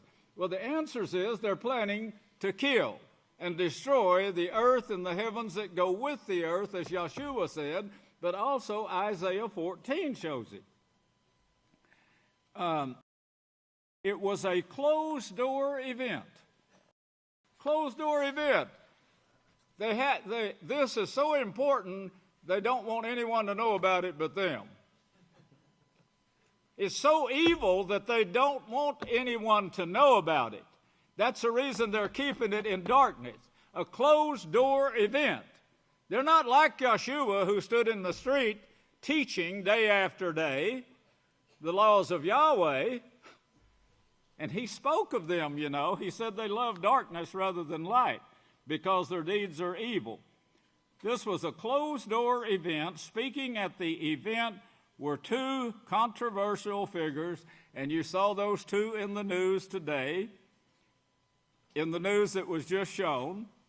Both of them are writers, and of course they've been spreading their propaganda for years. People have been reading their books for years, and they advertise constantly on television. We got more to show you on those two people, by the way. Both are population control advocates. They're population control advocates. Why would they have them there at this closed-door meeting? And why would they close the doors to keep you from knowing what they were in there planning? Both of these people that you saw on the news today, both were population control advocates who speak as enemies. Now, they speak as enemies to the Catholic Church. As enemies. I used to play that game when I was on the police department, the good and the bad, you know. The one police officer would come in there and have a club in his hand. Let me have an hour with this so-and-so, and I'll show you what he did. And then there's this other, oh, wait now. Get out here and let me talk to this man. This man is A-OK. You know, so he pushes the bad guy out. Now, you better talk to me, because if you don't, that character is going to be back in here. I've seen it done over and over and over, and this is what you're seeing right here. This is on a bigger scale, you know. This is going up here 10 foot tall, high, with really, really small. They must have gold caps on, you know, maybe even purple. who speak as enemies. They speak as enemies of the Catholic Church. Traditional teaching of morals. Oh yes, I'm sure they're really righteous since they condemned the laws of Yahweh and wrote their own. Yahweh says their righteousnesses are as filthy rags. You better believe that. In a more and more socialized world, they're going to socialize it for you. It's going to be really enjoyable in this socialized world. What they mean is they're going to live high on the hog while the others down here are fed what the hog walked on. The appeal, yes, I'm not lying to you. They don't care anything about poor people, and they let it be known in this newsletter. The appeal for an ecological conversion is much the same. Many of the 15-page, this 15-page of closed-door meetings, lengthened conference, address are devoted to catastrophe, predicting about the sixth biological extinction. Let me read it again. It's about catastrophe, predictions. They're prophesying about the sixth biological extinctions. But the most important part of the presentation aims at creating a sort of moral code. Creating a sort of moral code that would serve to put a halt to overpopulation. A moral code, this is where the Pope was sent with a letter saying, oh, there's just war. You know, it's justified. It's justified. They have a bunch of oil we want, so that justifies this war. These killings are going on right now, brethren. They started in Afghanistan and Iraq, Lebanon. They haven't ceased. They're still fighting. But this moral code, creating this moral code that would serve to put a halt to overpopulation of the earth's resources, as well as reducing population. As well as reducing the population. In Revelations, the 6th chapter, you see the Savior, Yahshua Messiah, speaking of this. Let's turn over there, Revelation 6. Revelation 6.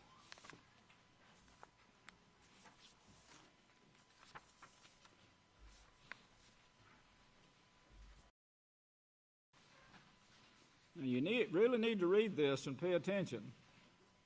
What I've read you through this article right here is they're predicting and they're planning and they're prophesying and what they intend to do. And they are going to put a fast squeeze on the people, and when they book up, they'll wipe them out. They have the means to do so. But this will turn to an all-out war. They have it planned, an all-out war where the Vatican hopes to come out on top. Russia hopes to get the first lick in. Yes, first strike. That's what they're planning. And the United States hopes to come out on top. Now, this is in the Keys of This Blood by Malachi Martin. I quoted a lot because the man knew the plans of the Catholic Church. Well, here in chapter 6 of Revelation, he says, and I saw when the Lamb opened the seals. Now, normally, you would just read that. Are you paying attention? Normally, you'd just read that. It wouldn't mean a thing to you. But when you understand it, and this is what I want you to do today. When you understand this, you'll see the complicated prophecy that Yahweh is showing you that the Lamb, the high priest, Yahshua Messiah, is trying to get you to understand. He's the one that's guiding this right now. In fact, he has the power of inspiration. He has that power of inspiration. This law, the Lamb opened the seal. The Lamb. The Lamb opened the seal. First off, it was closed. This meeting was behind closed doors. Well, so was this information that Yahweh gives to us today. Meaning deception, that's Revelations 12:9, the whole world. Satan has the whole world deceived, and the Vatican is the leading member of all the religions. Now, I want you to hold your place right there in Revelation 6 and turn over to Yochanan 3. Yochanan 3. Don't lose your place in Revelation 6. Turn over to Yochanan 3.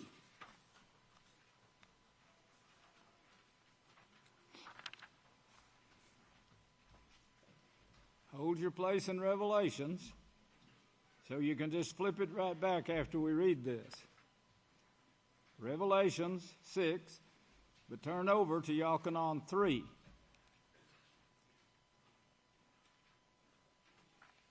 And remember, he, the Lamb.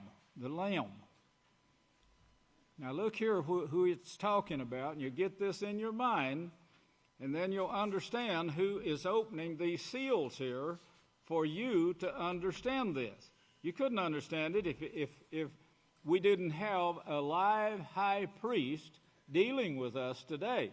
He's had 2,000 years of experience ahead of us. He's got the power of inspiration right now. He can ride in the clouds, send messages to us in the clouds, being many, many thousand light years away. Looking at a sea of glass with you placed on that sea of glass and actually guiding you. Did you get that?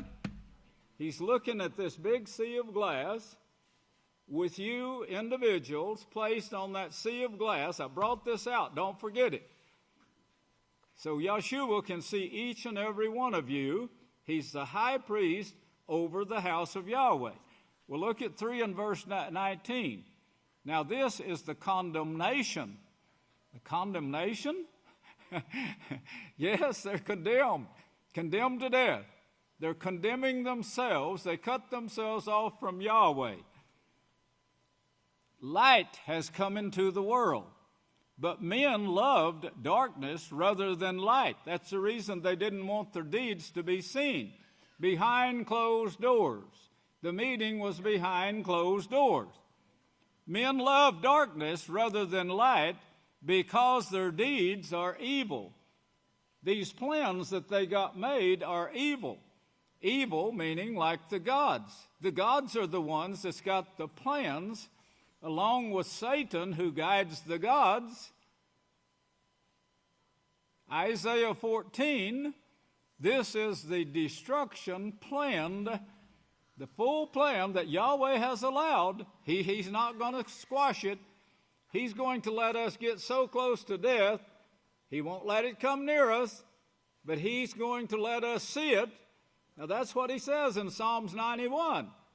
Speaking of this right here, this condemnation that they got planned, they want to keep it behind closed doors because their thoughts, their plans are evil. They don't want it known.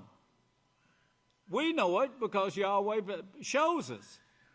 Condemnation. Light has come into the world, but men love darkness rather than light because they're following the evil like the gods. Genesis 3:5. For everyone who practices evil hates the light, neither comes to the light for fear his deeds would be exposed. That's the reason they go behind closed doors. But he who practices truth comes to the light, so that it may be plainly seen that his deeds have been done through Yahweh. That's us. Go back to Revelation 6. Revelation 6. And I saw when the Lamb opened the seals. The Lamb opens the seals. Well, the Lamb. We see that depopulation is planned by the Vatican. Yes, it's actually planned. And it's also prophesied in Revelation 17. You're in Revelation 6. Turn there to Revelation 17, and we'll come right back to this Revelation 6. But I need to show you Revelation 17. Get this in your mind. This is what they're planning right now. Revelation 6, keep your finger there close, and go to Revelation 17. Revelation 17, verse 1. And there came one of the 7 works of Yahweh, the 7 messengers of Yahweh, the 7 different eras of the House of Yahweh, the timetable. There came one who had the 7 bowls, who talked with me. So this person talks, this messenger can talk, saying to me, come and I will show you the sentence of the great whore that sits upon many waters. That many waters, as the reference shown there, over in verse 15, I believe, shows this is multitudes, nations, and tongues. This character is over. With whom the kings, that is religions of the earth, have practiced fornication, that's God worship, practiced idolatry, God worship, evil like the gods, Genesis 3:5. And the inhabitants of the whole earth have been made drunk, that is confused, as Leviticus says, and Romans 1 says, that's the Romans is the book that the Apostle Shaul wrote to the Romans. None of them could understand it, but we understand it. The wine, that is the teaching of her fornication. So he carried me away in the spirit into the midst of God worshippers, worshippers of Elohim, and I saw a woman sitting on a scarlet-colored beast, a woman. If you look over to verse 18, and that woman whom you saw is that great city which reigns over the kings, that is, religions of the earth. All of them are worshiping gods. Do you think they got that? Yahweh is the creator. He's not a god. It looks like they would have found that out eventually. It looks like the information would have come to them from the American Indian, as they call him, who wrote the word Yahweh in caves. The Catholic Church passed that up and tried to erase it. Every cave was destroyed that they possibly could. And a school put in its place that says you can't teach this here. We can't mix. We're so righteous we can't mix our governmental laws with this junk you find in the Bible. That's what they're saying. That's the ones with the big gold caps up here. Stand 10 feet taller than you. That's them. They're great and mighty. Colored beast, scarlet-colored beast, that's blood, by the way, showing the blood that they've shed. Yes, the blood of saints is found in there, as you can see on down there, who sits on 7 hills. Those 7 heads, if you look down to verse 9, the 7 heads are 7 hills or mountains on which this woman sits, who leads the kings of the earth. Got all that? Now go back to chapter 6. Don't think this is an accident, what you're seeing here, this build-up of war.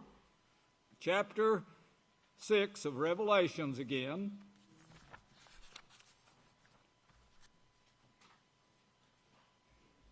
Chapter 6 of Revelations. And I saw the Lamb open one of the seals. And I heard, as it were, one of the 4 living creatures saying, as with a voice like thunder, come and see.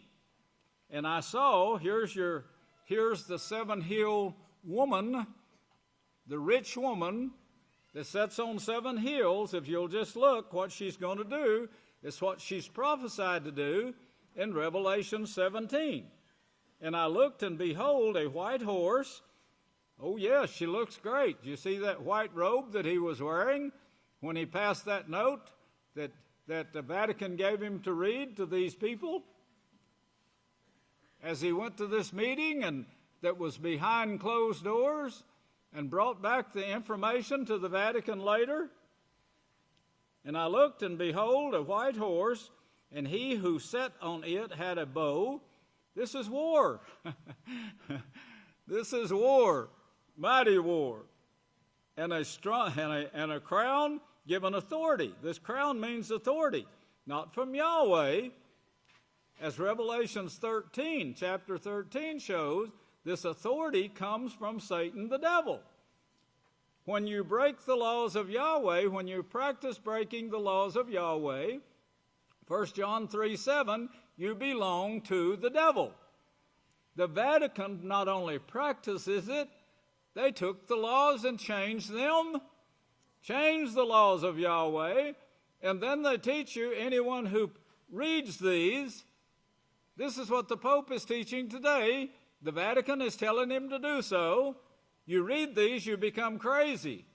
You become idiots if you read the Bible, he said.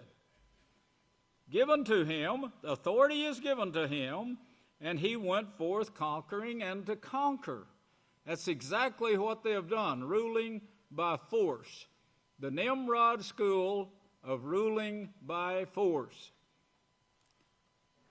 Nimrod. I hope I don't take time. I can't take time to explain the Nimrod school, but that's what it was. The Lamb, now remember the Lamb is opening this for you to see. I want you to turn back to Yochanan again. Hold your place here in Revelation 6 and go to Yochanan 1. Yochanan 1. Now, the Lamb just opened this seal for you to understand so far that this authority is given to this beastly system to conquer. Conquer and to conquer.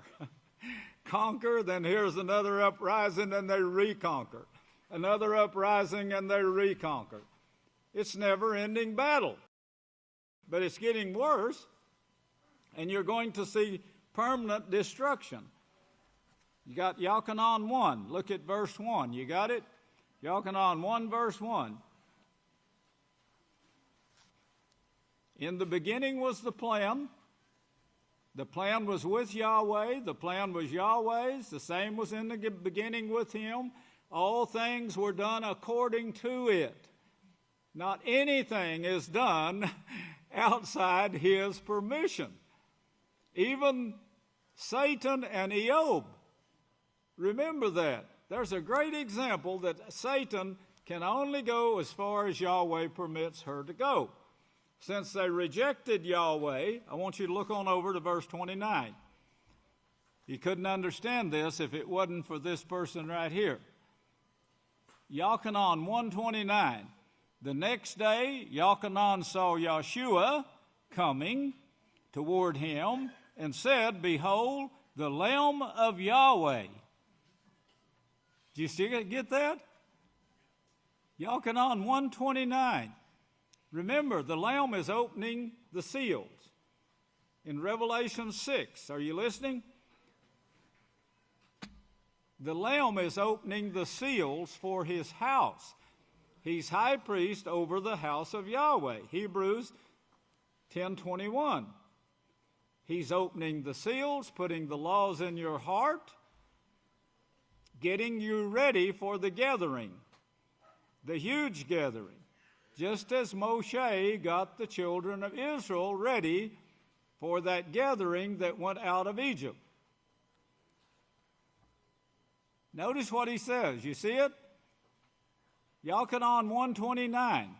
Behold the Lamb of Yahweh. The Lamb? The Lamb. Now go back to chapter 6 again. And I saw when the Lamb, do you see that? The Lamb, Yahshua Messiah. He's the one that's opening this to us. We couldn't understand it if he didn't. 129.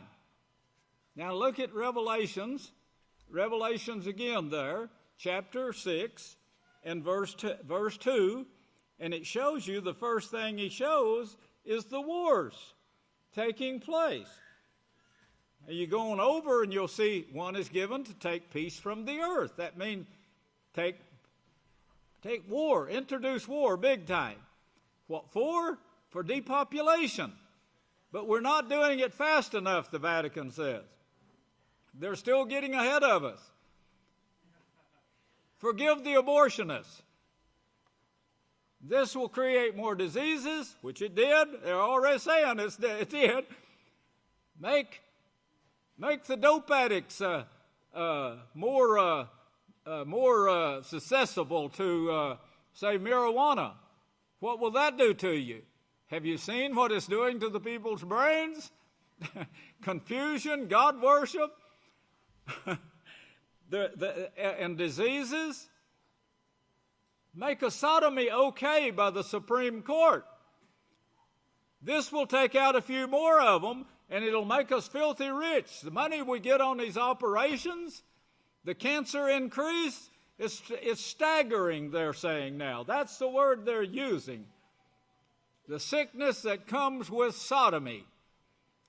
It's staggering. And people are dying from this kind of cancer that it causes. Conquering and to conquer.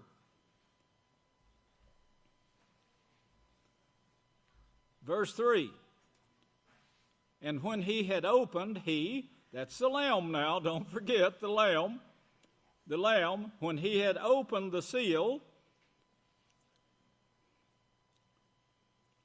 you might put in last days. Look at, hold your place there. Hold your place and go to Daniel, the 12th chapter. Hold your place in Revelations 6 and go to Daniel. Because there's a time period, and he shows this to you, but you got to know where to find it. Now remember the Lamb of Yahweh is Yahshua. Same thing showed to Abraham. Before he says, I'm going to send you down in the midst of God worshipers, bring you back after 400 years to my promotion. Okay, Daniel. These first 4 verses here shows you what is taking place, how the righteous will shine. That's what you're doing now, is learning righteousness. That's what Yahshua, the high priest, the Lamb, said for you to seek first. The righteousness of Yahweh. The kingdom of Yahweh. What is the kingdom of Yahweh? You are the kingdom of Yahweh, brother. You yourselves are the kingdom. This is the great kingdom that he is putting together, training you right now to give to you this great authority that only members of his house, his kingdom, that word house, it means kingdom. It's Yahweh family. The kingdom of Yahweh.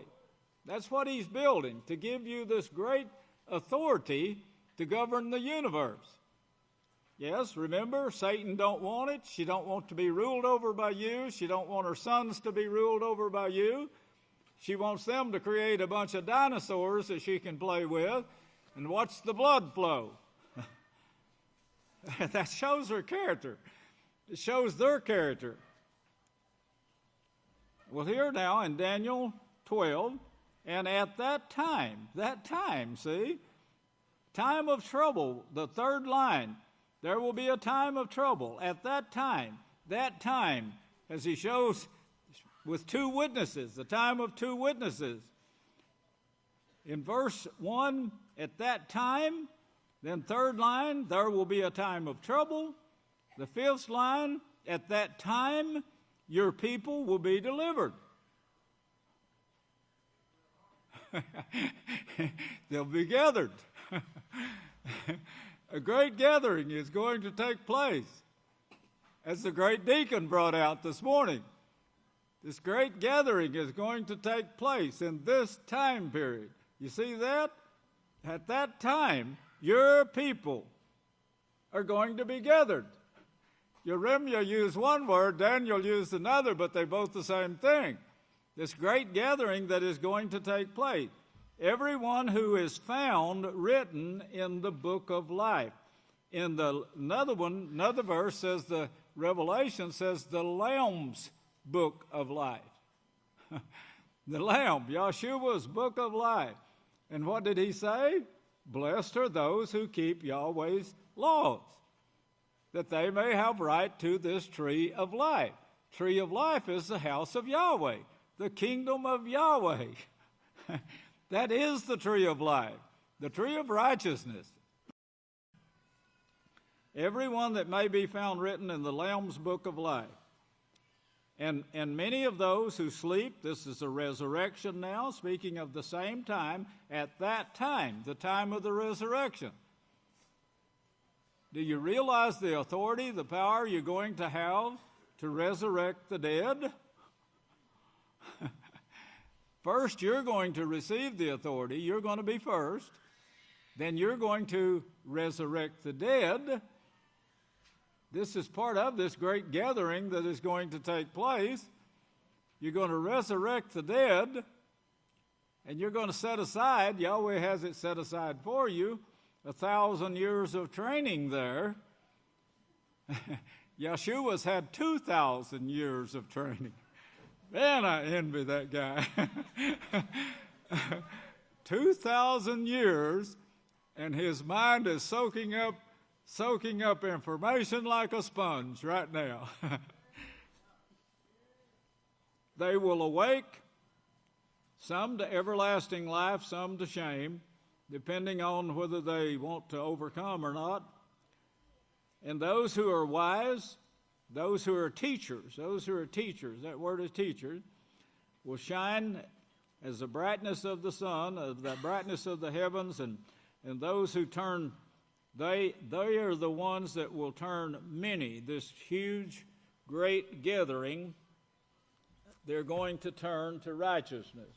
That's what you see taking place right now. We're turning the people from fighting and wars to righteousness. When we get through, when our job is finished, and this is what Yahweh is speaking of, there wasn't a God before me, neither will there be when this job is finished, a God. Period. When this job is finished, there will be war no more. Now back to Revelations 6, verse 2, you saw that getting ready for war. Verse 2, and then the Lamb, let's go to verse 3, and when he, that is, the Lamb, remember, hold your place and go to Hebrews 10. Hold your place and go to Hebrews 10. If you were really anxious here, you'd be getting those things marked. Hebrews 10, where you could go with a chain reference going from one verse to another, and you could preach this sermon to anyone who asked you. But Hebrews 10, hold your place in Revelation 6. And look at verse 21, Hebrews 10:21. And having a high priest over the house of Yahweh. Now remember, it's here a little and there a little. Written here a little and there a little. A high priest over the house of Yahweh. Hold your place. Now, he, in Revelations 6, verse 3, hold your place and go to Zechariah.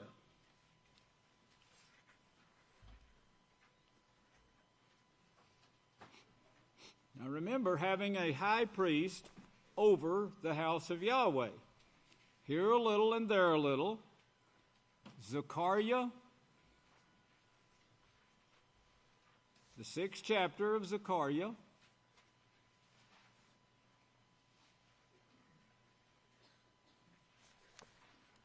Remember what we're reading.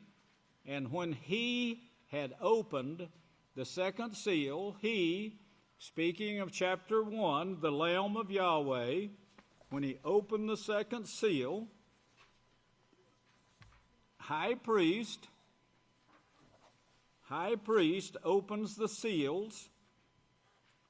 When he had opened the seal, high priest, he opened the seal. And look at, that's the Lamb of Yahweh, as is shown in verse 1, and we just read it in Yachanan.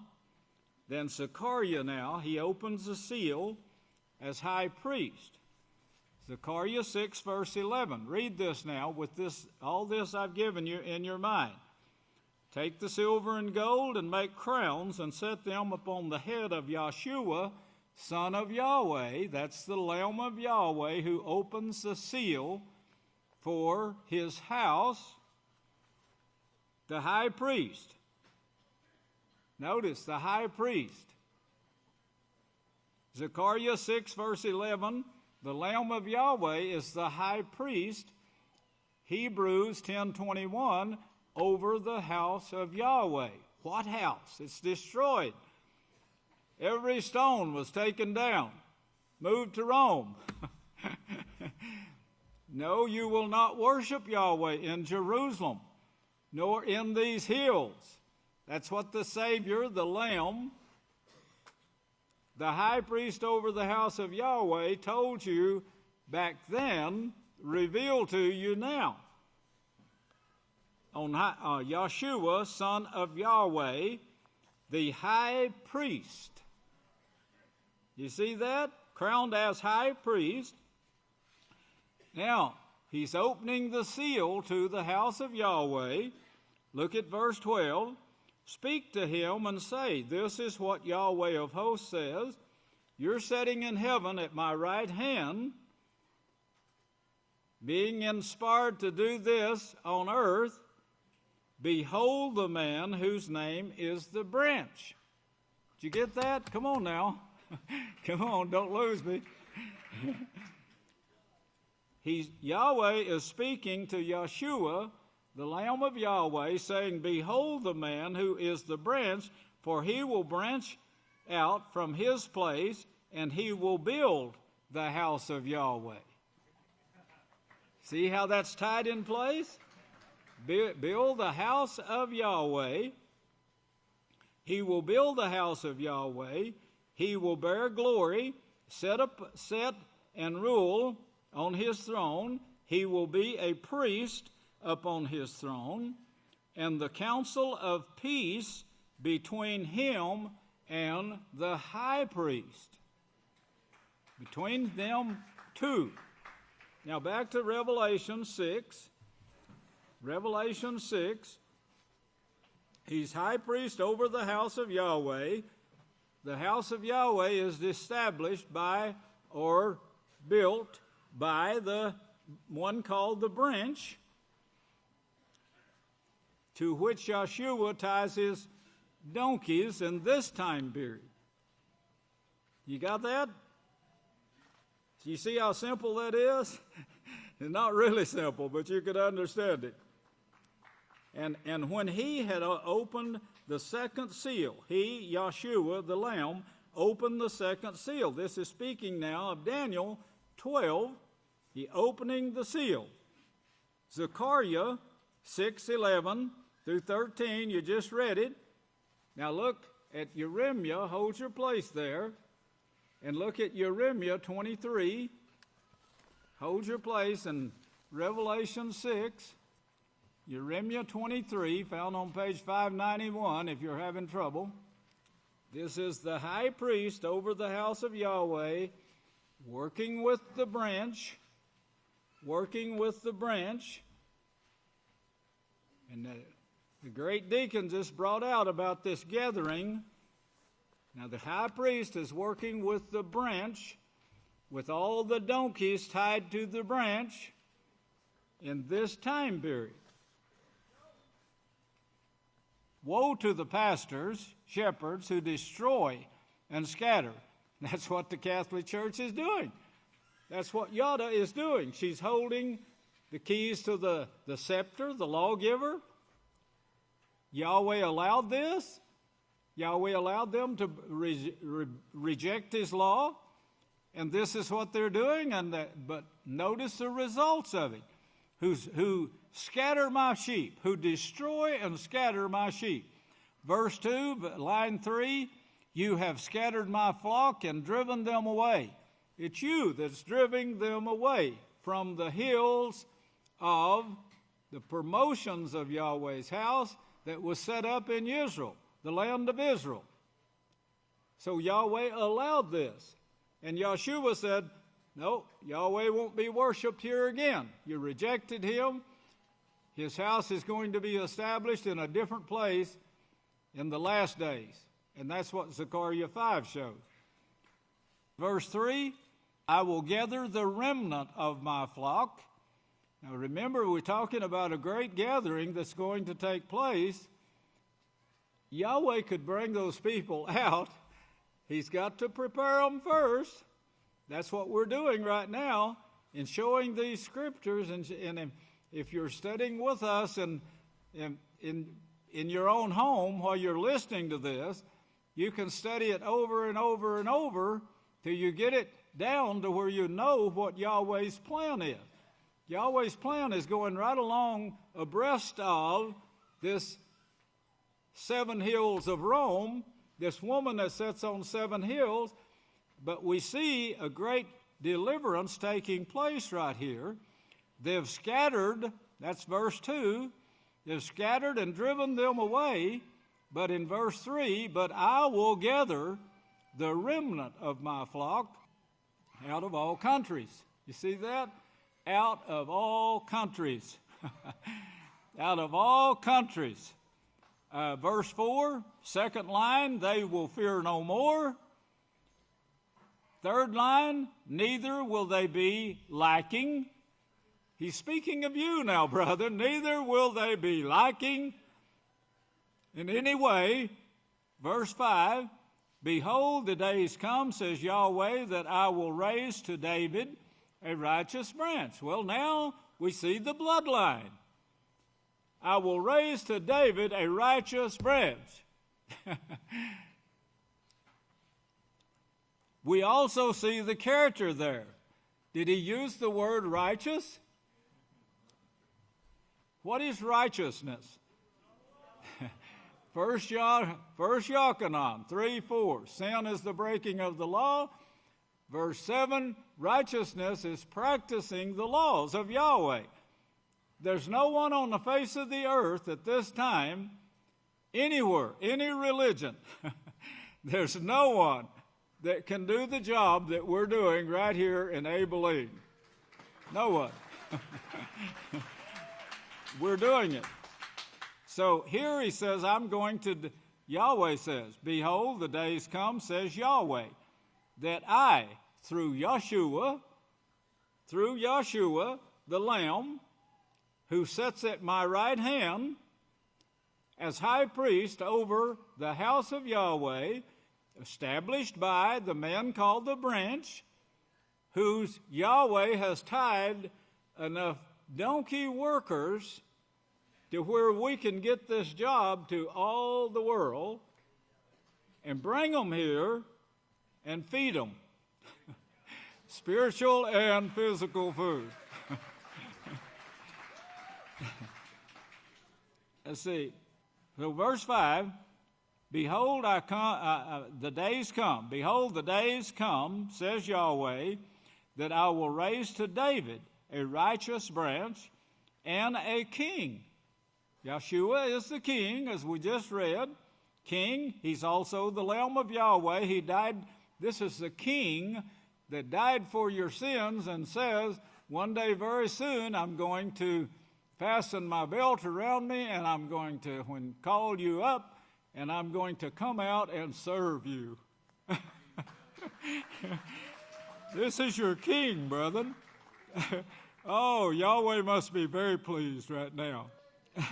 A king will reign and succeed.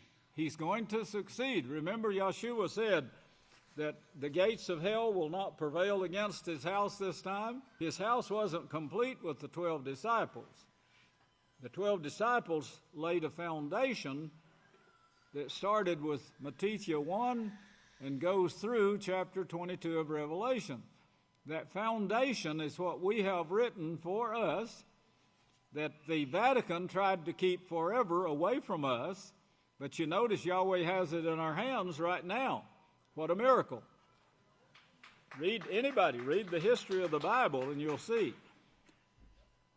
Well, here we do have the book of Yahweh, and we have the Lamb of Yahweh opening the seals where we can see them and see what's taking place and the work that is taking place prophesied by Yahweh. Well, here's the king and the righteous branch. That's in verse 5. And he will execute judgment and justice in the earth. That's our job. Execute, meaning bringing forth. Bringing forth. And then after the beast has served his purpose, then Daniel also shows he's given to the fire. And the kingdoms will be given to us, the saints of Yahweh. In his day, this branch, in the day of this branch, Yada will be saved. Yes, there's some in the tribe of Yada that will be saved. And Israel will dwell safely. That's what we will bring it to. And this is the name that he will proclaim to them, Yahweh, our righteousness. There was a sign out front of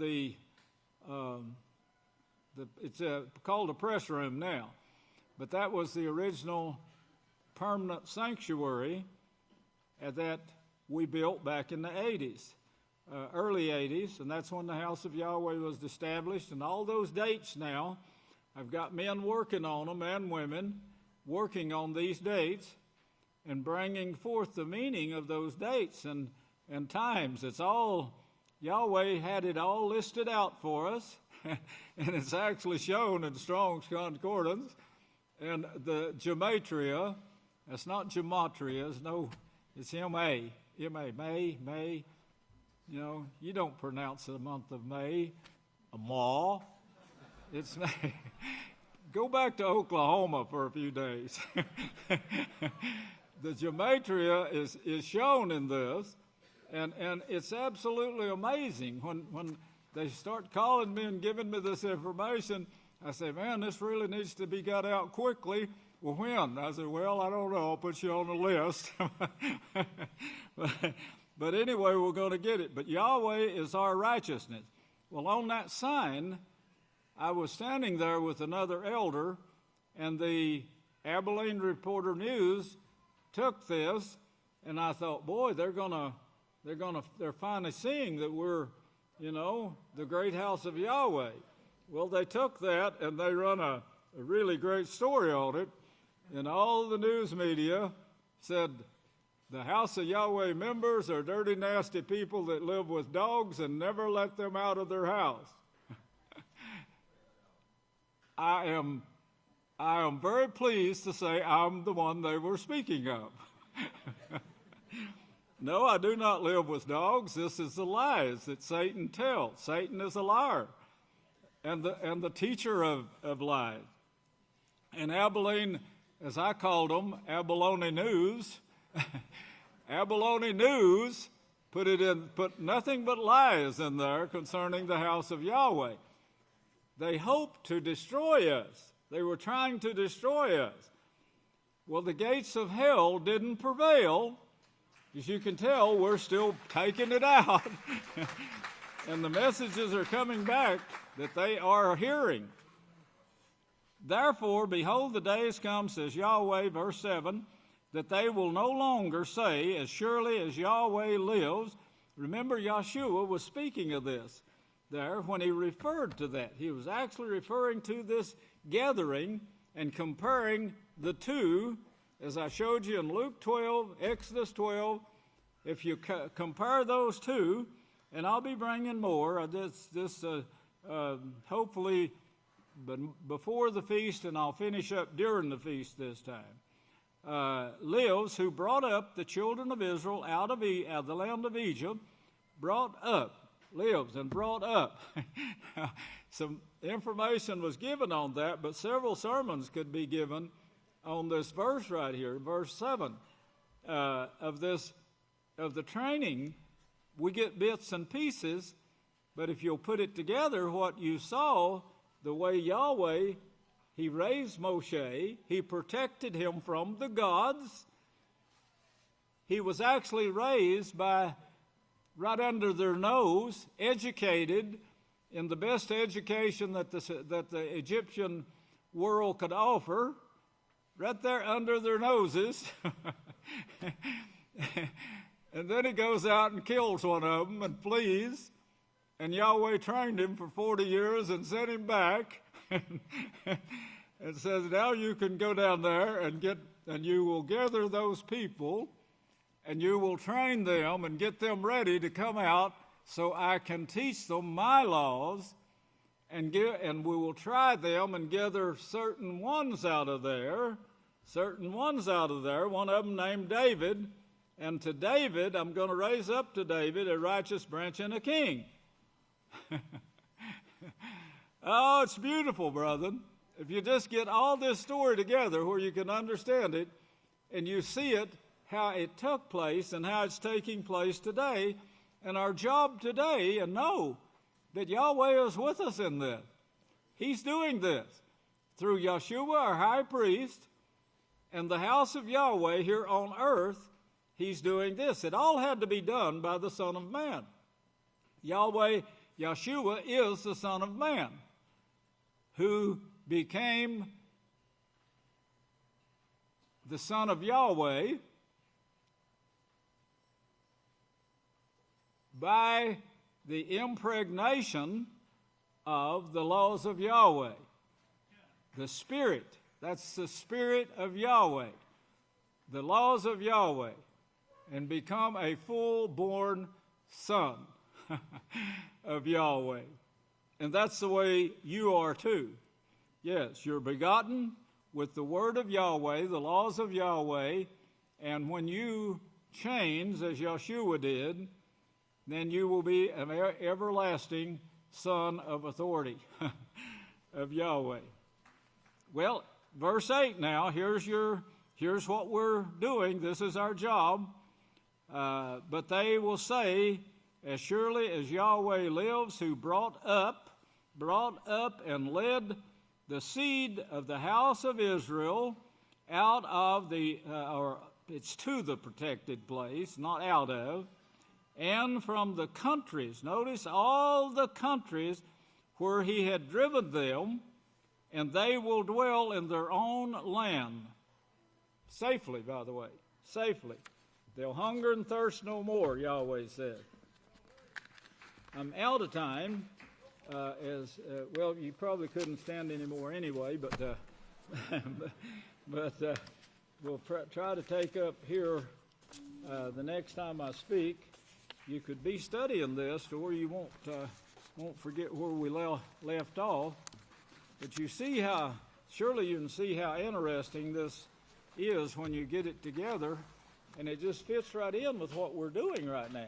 You know, we're reaching all the nations on earth right now, and they call me every once in a while. They'll say, you know, we can't. I just couldn't hold this any longer. I've got to tell you what's going on in Tokyo. And I said, Tokyo?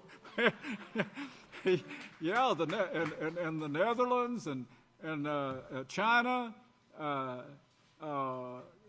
and of course, I'm always amazed every time they do this, because they're gathering. We're gathering these people right now. And when the time comes, yes, Yahweh says they're going to come over to you. We'll be prepared. You know, we're getting more prepared every day, and Yahweh will provide the rest. If you remember, I keep leaning on this scripture. Yahshua fed 5,000, and I've told Yahweh, I guess 100 times or more, I sure would like to do that. You know, when the laws were coming at me, and had all these false charges against me.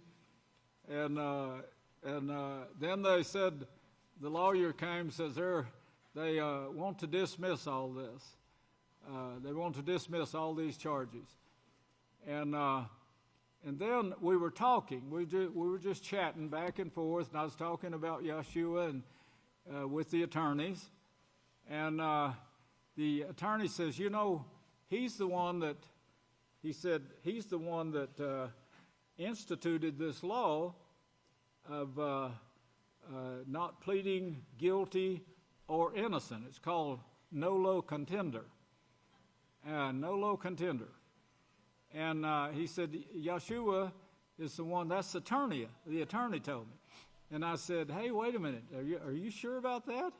He said, yeah, absolutely. I said, could you show me in the law where he did this? And he said, oh, yeah, it's written in the law that this came from the Savior, he said. And I said, well, let's back up here a minute, because I want to do that same thing. And I said, this is probably my only chance of ever doing this. I said, I don't want these charges right here dismissed. I want to plead nolo contender like Yahshua did.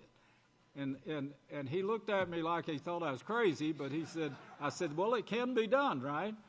And he said, yes. And I said, that's what I want to do. I want to, you charge me with, you let this go right here. I want to plead nolo contender like Yahshua did. And then I'll fulfill what he did. That is beautiful, brother. I'm gonna brag about that again in about 1,000 years, so get ready, you're going to hear it. May Yahweh bless you, and I'll turn the services back to the next speaker. I love you!